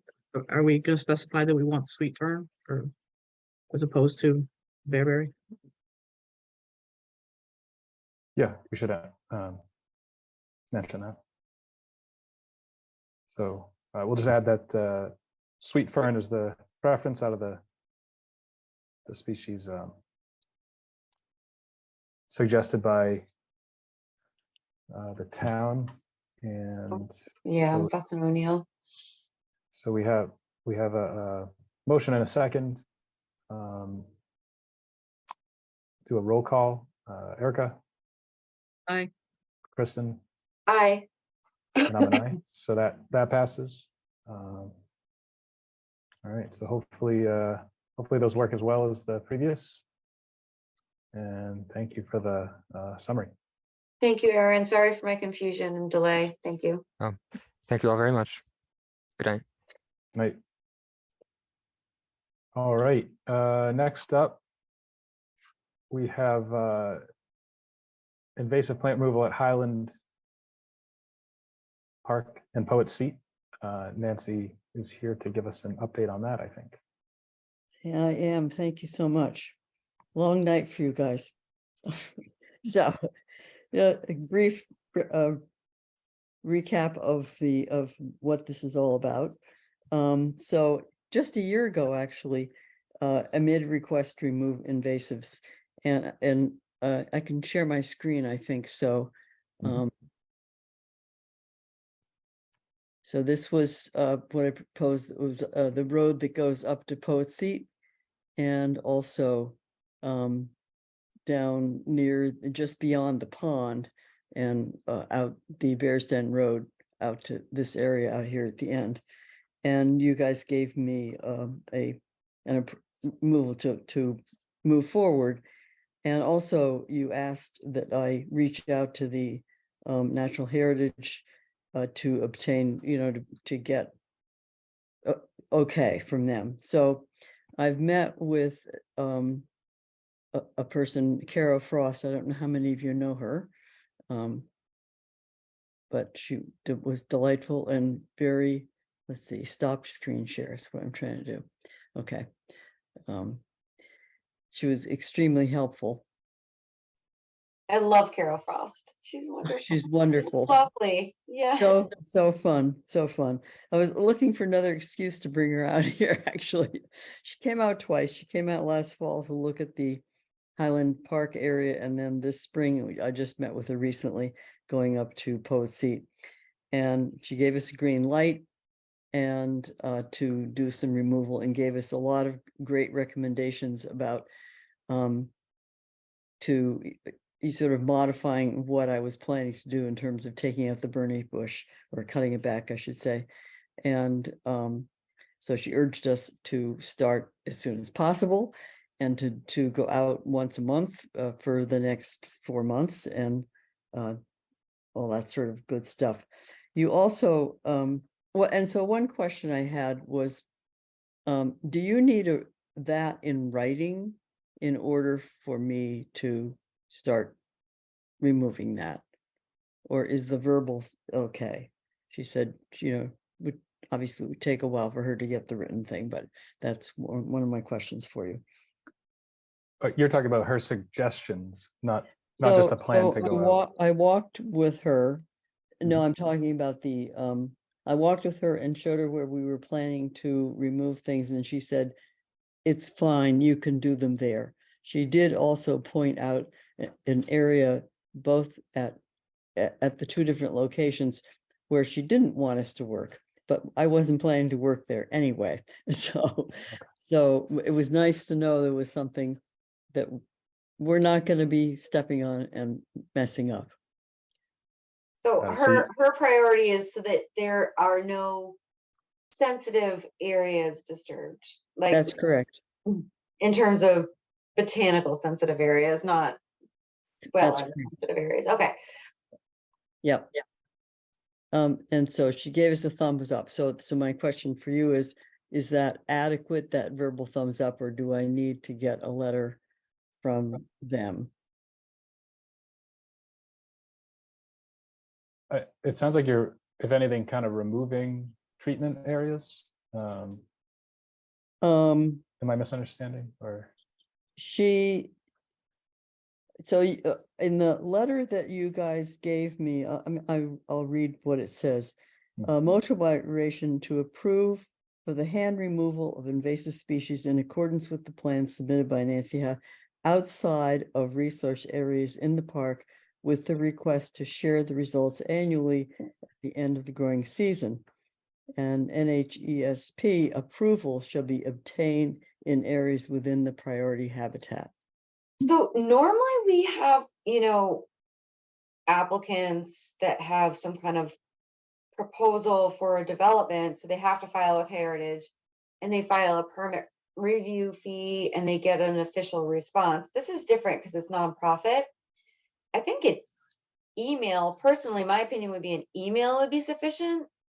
We don't need an official like letterhead response, right? Okay. What do you guys, I'm asking Fletcher and Erica, what do you Yeah, guys? no, I think that personally, I think that would be a good middle ground there.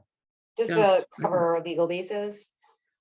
So Yeah, just that, to have some Yeah, record, just. Yeah, just a written record would be great. and that could come, well, I guess that's up to Kara whether it comes from her or from her boss, but Oh yeah, either or. yeah, Yeah. okay. Someone from within the, Okay, that sounds good. great. And then in October of 22, I filed an RDA, and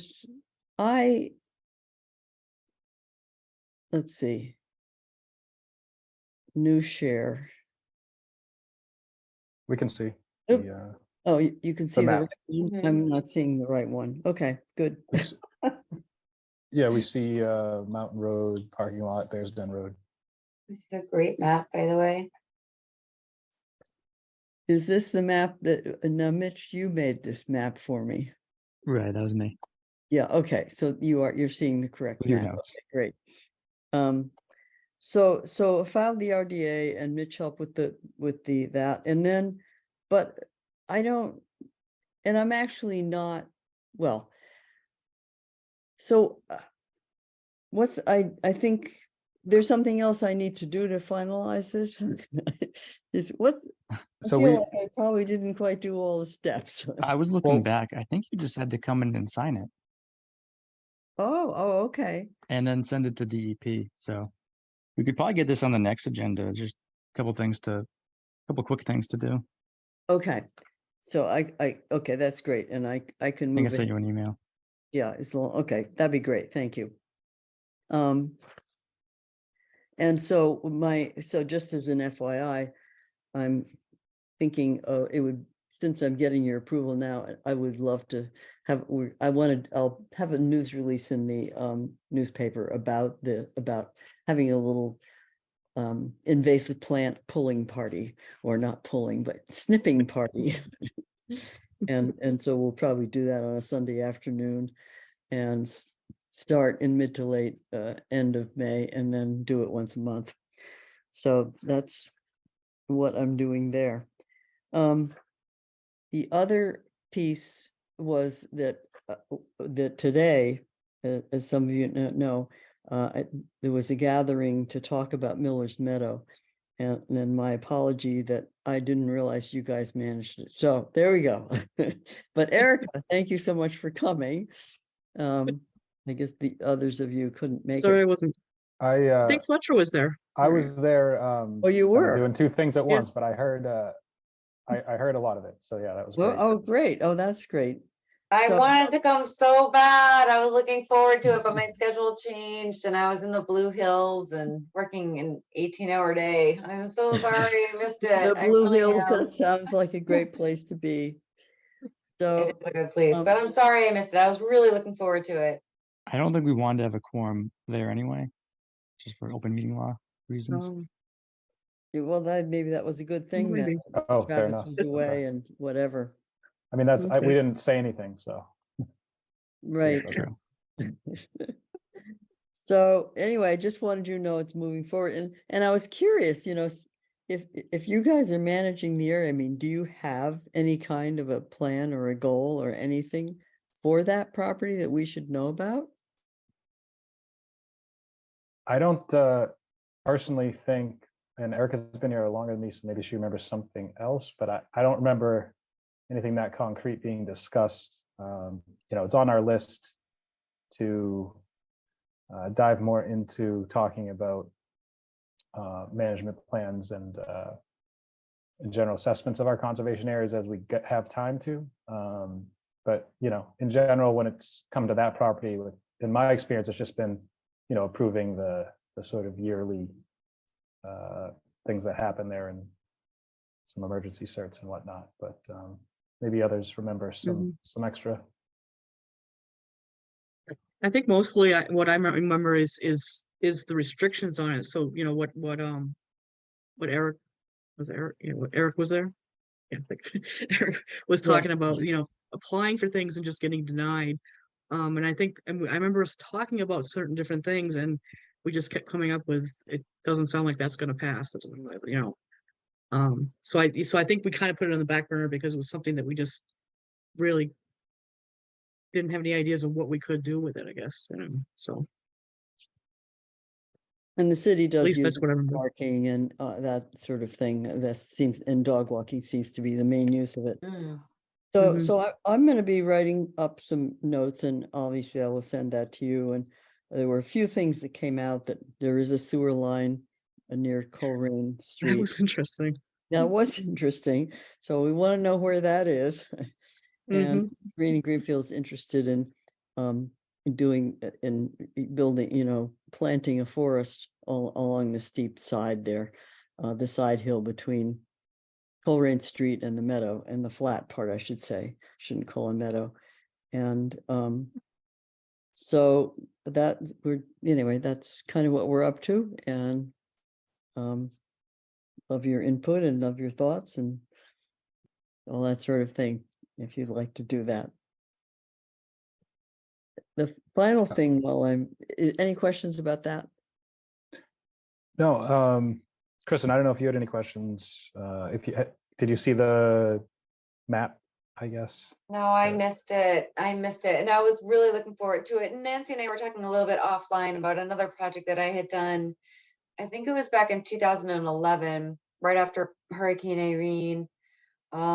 We did a MEMA and USDA funded, no, it was USGS, sorry, I'm very tired. USGS and MEMA funded post-Hurricane Irene river assessment on 4 different rivers to map out stream bed erosion. And I talked a little bit about this with you, Nancy, offline, but I didn't share any of the publications. And I'm happy to share that with you. I don't know how relevant it is to the Green River, but we did walk a stretch of the Green River from the Coleraine, I think, Greenfield town line down to the Deerfield confluence in Greenfield. Wow. I think it was 9 river miles, and mapped out different erosion hazards along the riverbanks. And since it was right after Irene, there were so many trees down, we couldn't kayak it. So it was like basically walk/swim. And it was a pretty cool study, but I don't know how relevant that is to what you're doing. I don't know if it's in the same reach. I don't that's pretty much my only background on what you're doing. But if what I did previously is any interest to you, I'm happy to share the data with you if it's relevant to what you're researching. Right. I think I appreciate that, and I love rivers, but I, when we were thinking about the property, what's happening along the river there is so daunting, just Mhm. daunting. It's the number of the invasives, and it's just, and so well, what we could do that's not too expensive, and we could do it, is to plant some trees. And the idea is actually we would be planting little baby trees, whips, that sort of thing. Cheap, the New England wetlands, $15 a piece, go for it. And we have a person, Peter Wackenagel, who has expertise in organizing, well, both landscape architecture and he likes to organize youth. So we would do he would organize the whole thing and sort of set it out. So, and it probably would be now that we sort of have a nod, we'll start thinking about it more deeply. And I suspect it will be like a multi-year project where, we decide, okay, this is how much we can do in 1 year in one planting or whatever. So we'll do that this year, and then we'll do that again next year, and then we'll do it again the year after, whatever, until that's a huge space, that Mhm. hillside. Yeah. It is, So yeah. then we'll get some experience as we go along, and it just sounds like a fun community project. And in the end, you've got, increased habitat. Mhm. And I'm also excited about, like, at the bottom of that hill, that you can really build something that, what does a wood edge look like? That's something that a suburban type person in their yard could build something like, could, plant something like that. So anyway, I just think it's a fun thing to do and has a lot of positive stuff. And as you probably know, but trees are incredibly important for pollinators. People often don't think of them as being a pollinator plant, but as Doug Talmay, who's my hero in all of this, who wrote Bringing Nature Home, it's like, it's the oaks and the maples and the stuff that the moths and the butterflies lay their eggs on.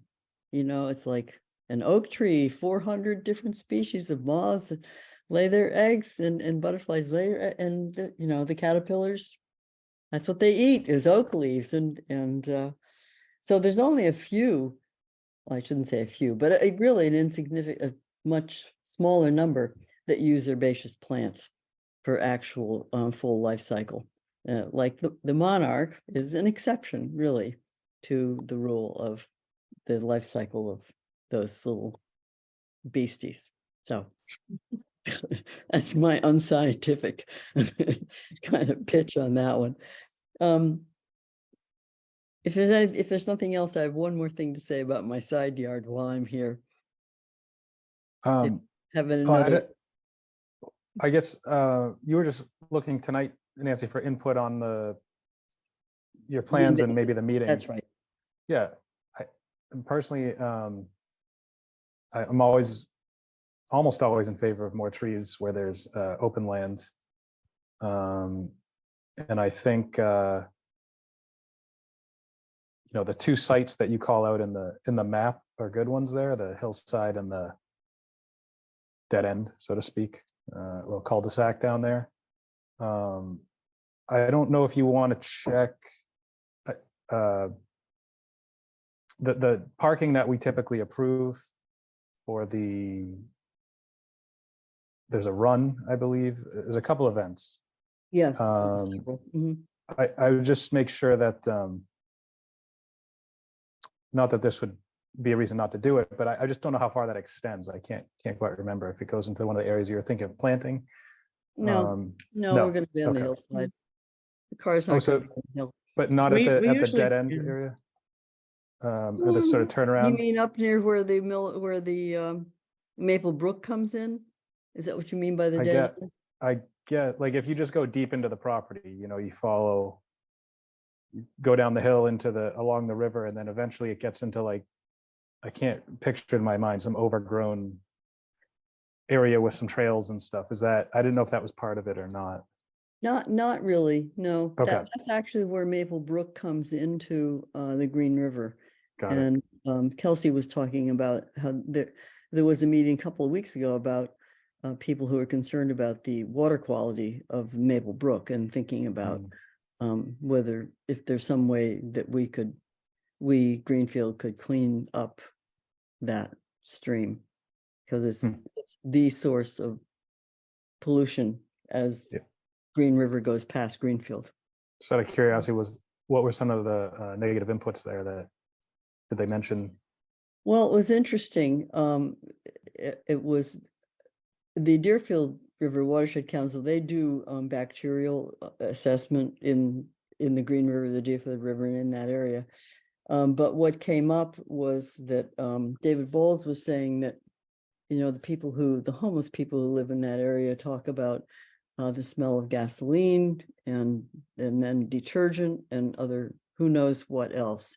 And so there was a long discussion about whether it was a good idea to try to, you know, you'd have to do a chemical assessment to try to figure out what the hell is in that river.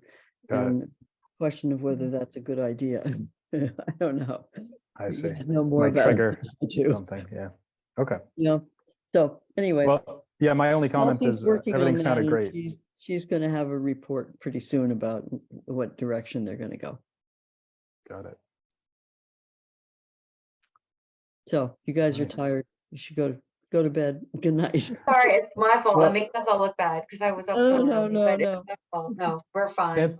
Nancy, are you 21 Spring Terrace, or is that Travis? I'm 30, number 30.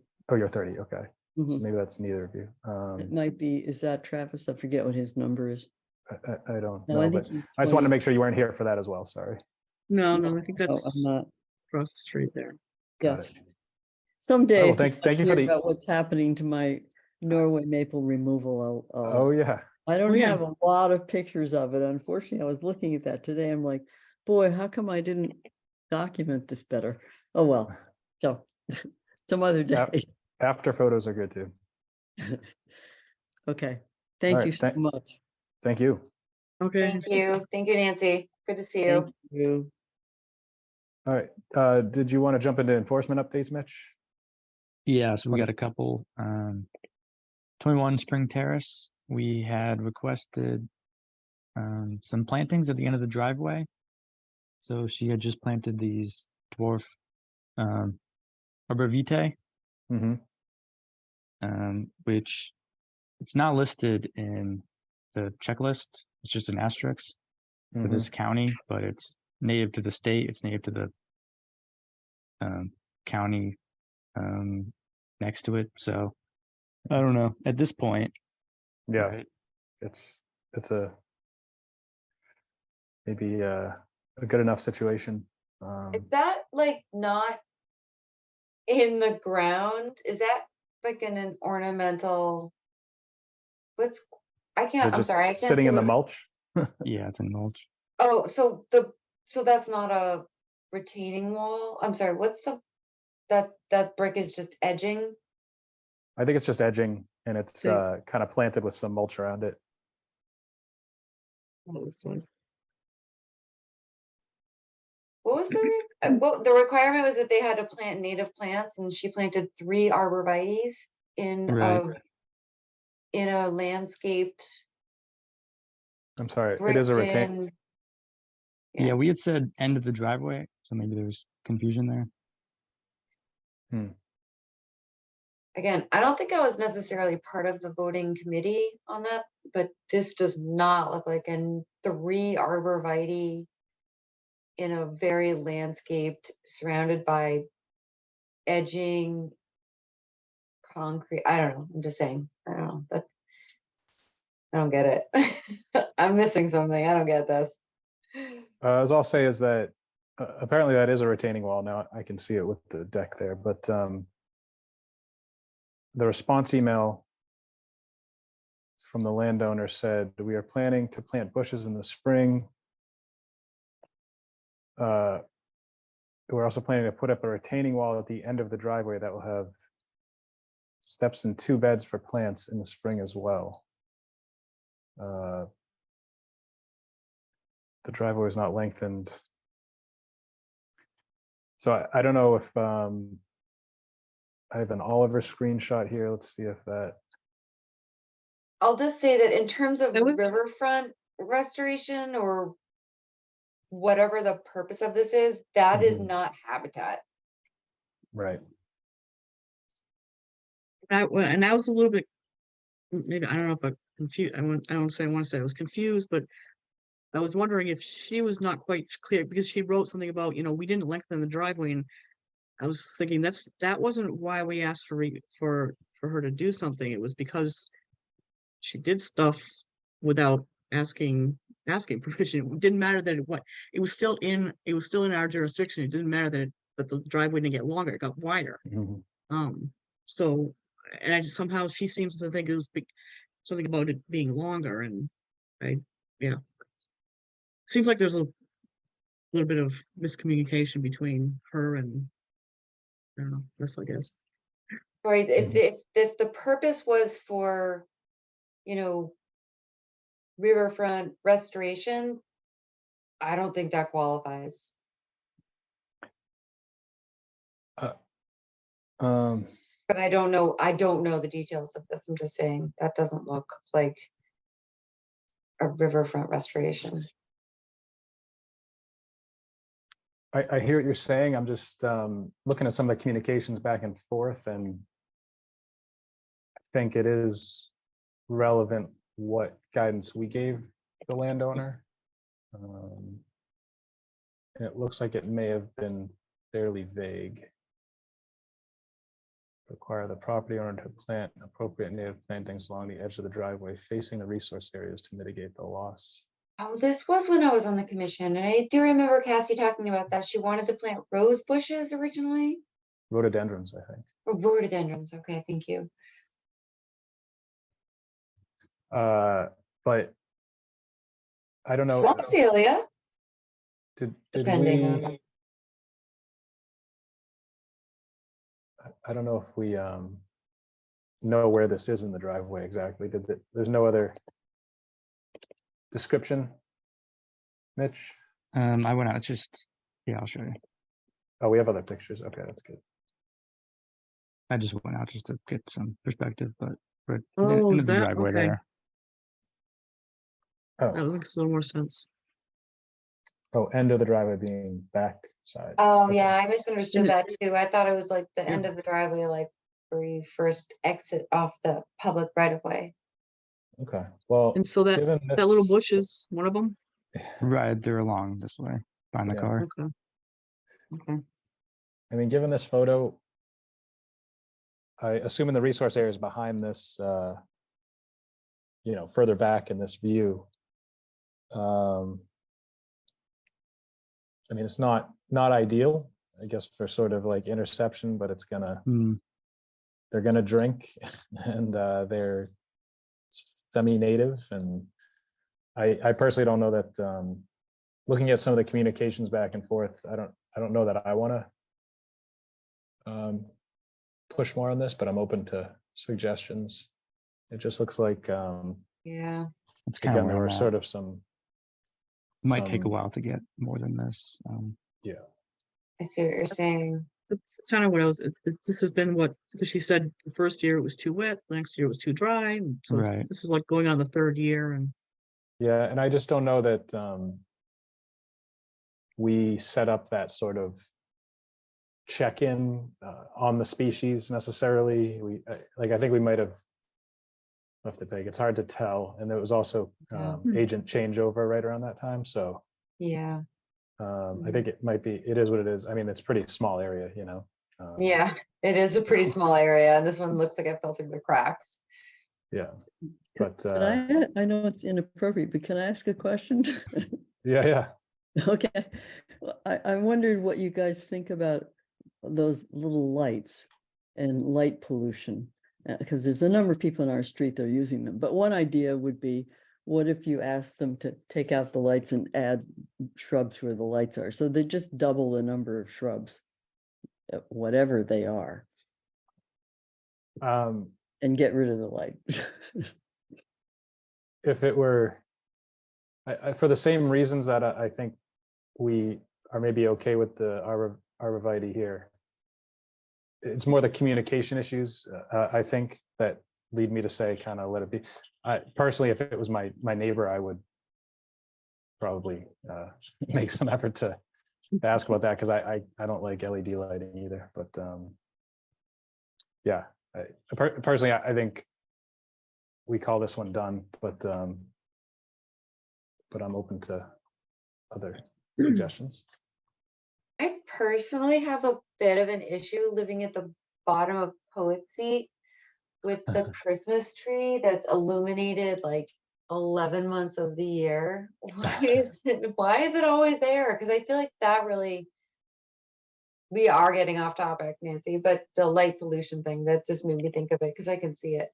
But you know, whether or not light pollution is just within our jurisdiction is maybe another bit of a Right. topic. Yeah, that's kind of what I was thinking. Yeah. I'm not sure we can Yeah. make decisions about that. Yeah. Yeah. I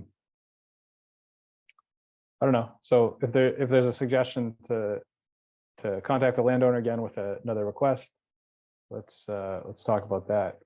But otherwise, I think we don't need to vote. But Mitch, can you weigh in on that? Probably not. There wasn't like an It's not official an enforcement order Right. on this one. Okay. So probably Yeah, and I think just that, just gonna say, I think that's the other thing, was that this was not really an official, so we sort of Mm, asked her to please go ahead and do this. And right. so as far as trying to enforce too much, it's like, well, you know.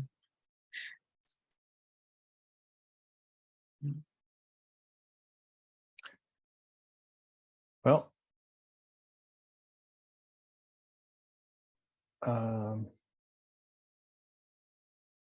any other input?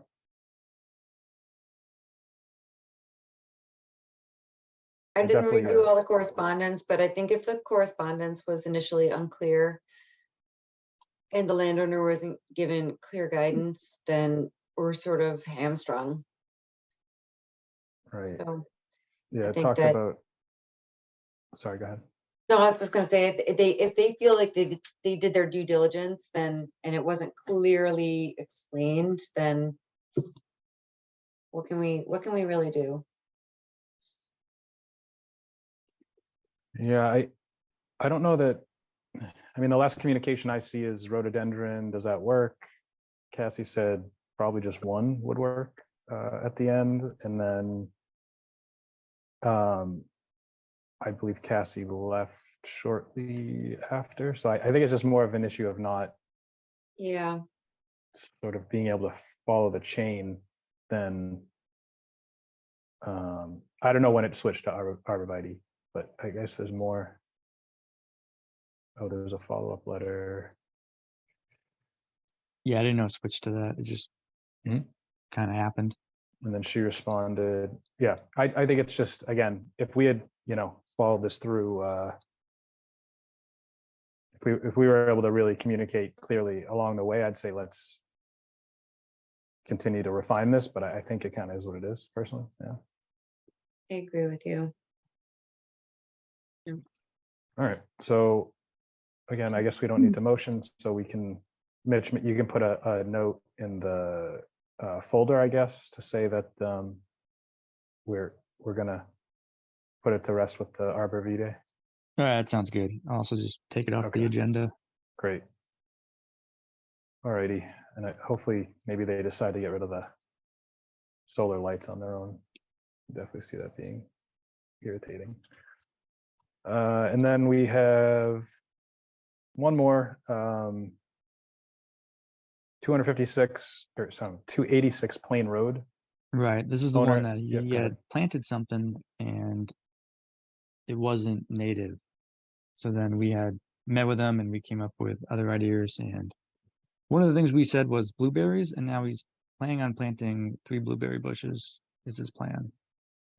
Okay. So he's just gonna let us know when that's done. And I guess Okay. This was the, was this the, what are the purple snapdragon flowers?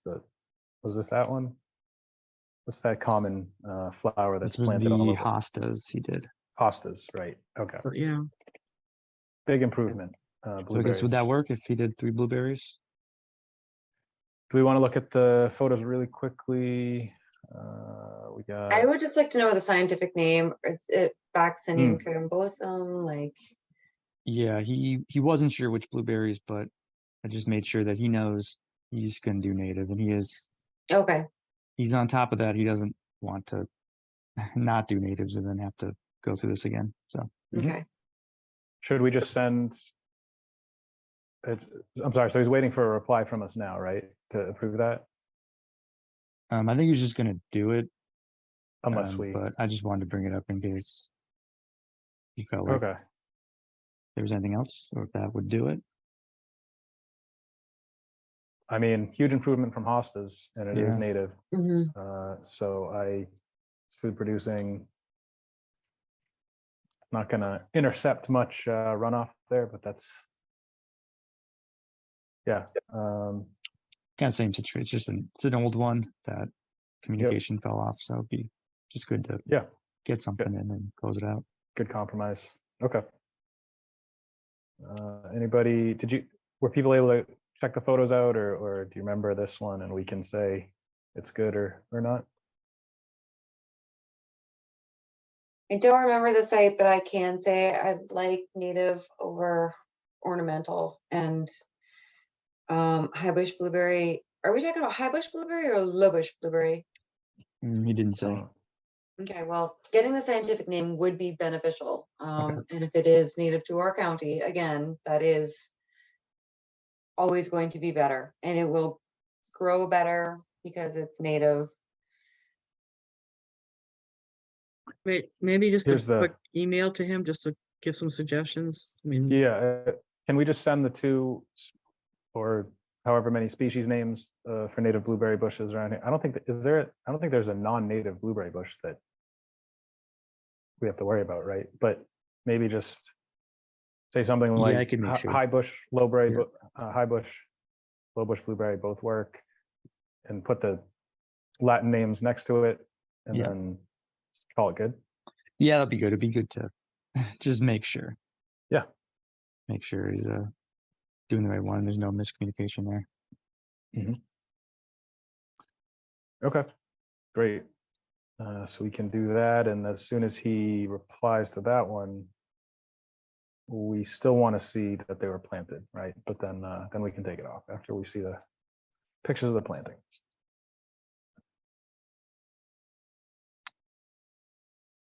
All right. That's still it for the agenda, Mitch? Yeah, I think that's it. Okay. I'll follow up with you just to, or do we want to talk about really quickly the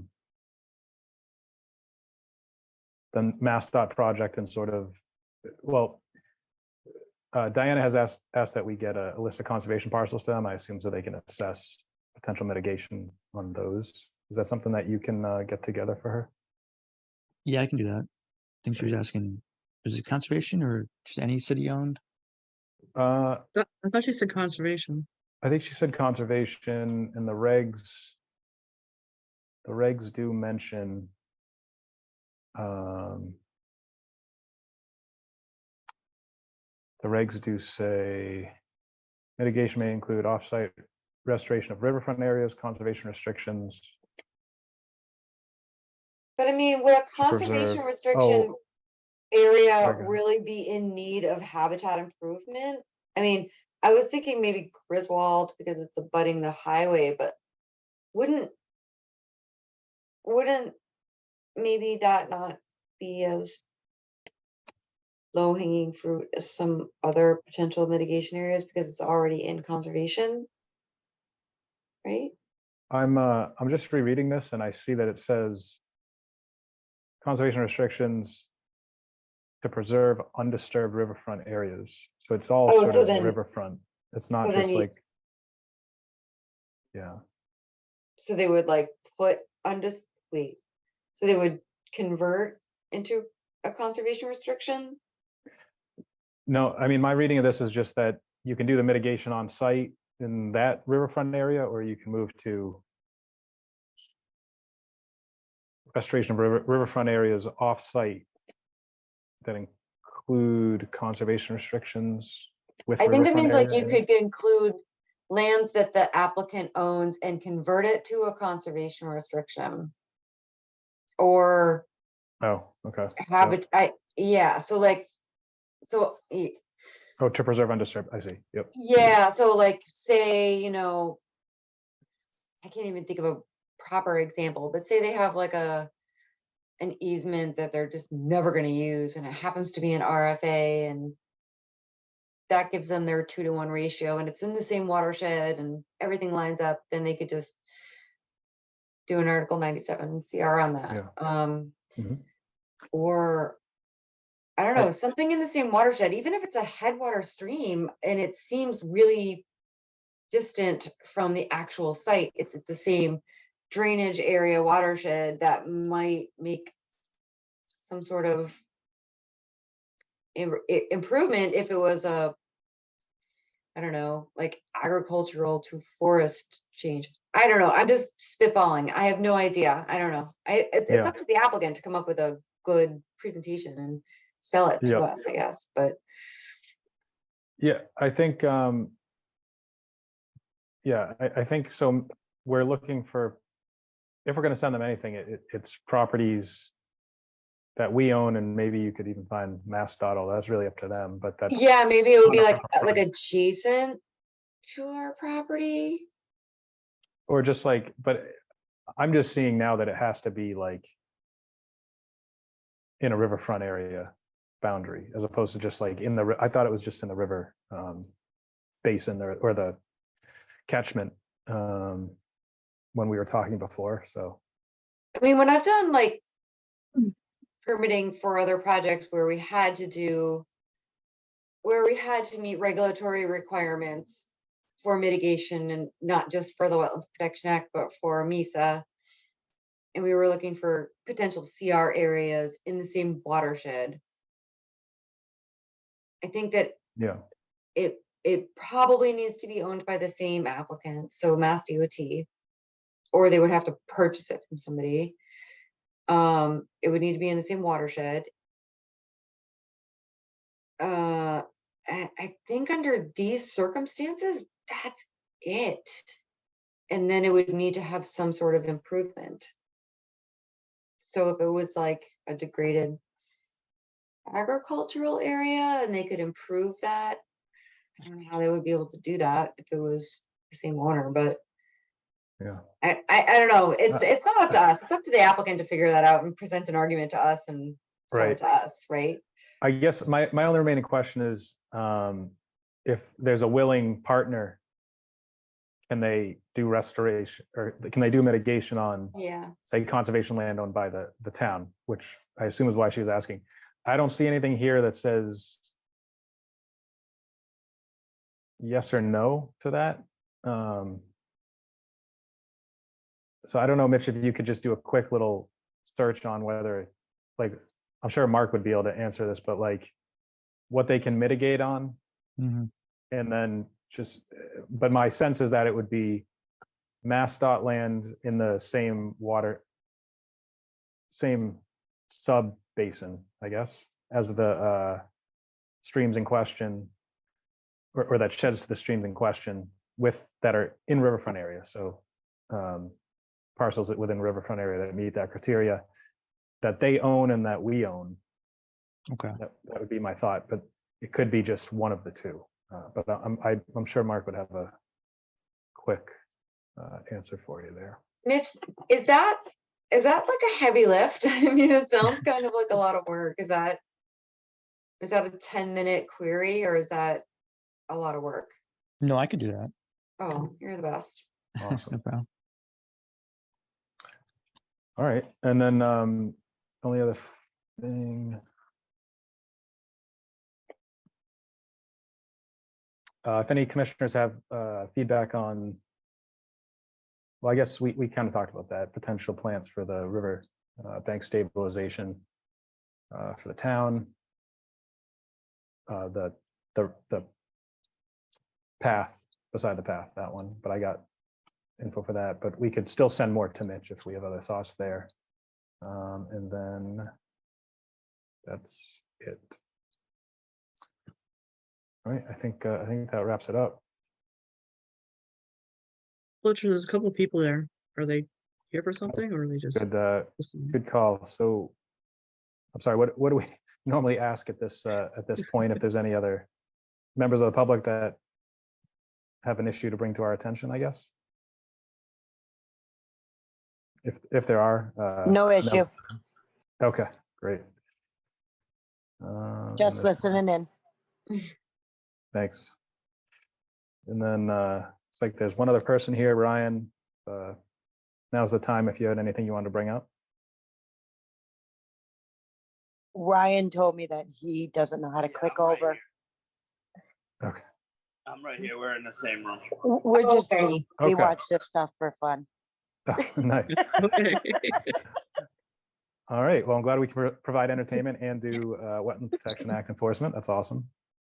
In that case, I think we're good. And if there's any motions to adjourn. I will motion to adjourn. I'm sorry I was a little out of it tonight, guys. I'm so tired. I can't even tell you. I literally woke up at 3 a.m. and got home at 6:27. So I'm so Sounds tired. like I a haven't serious showered yet. day. Yeah, I have to go shower and go to bed. Well, I will second that. Adjourn. Well, not that, but I'll second your motion. Any objections to adjourning? No, me neither. All right. So this meeting is adjourned. Have a good night. Thanks, Have a everybody. good night. Thanks. Good to see you guys. We'll see you Bye. next time. Bye. Bye.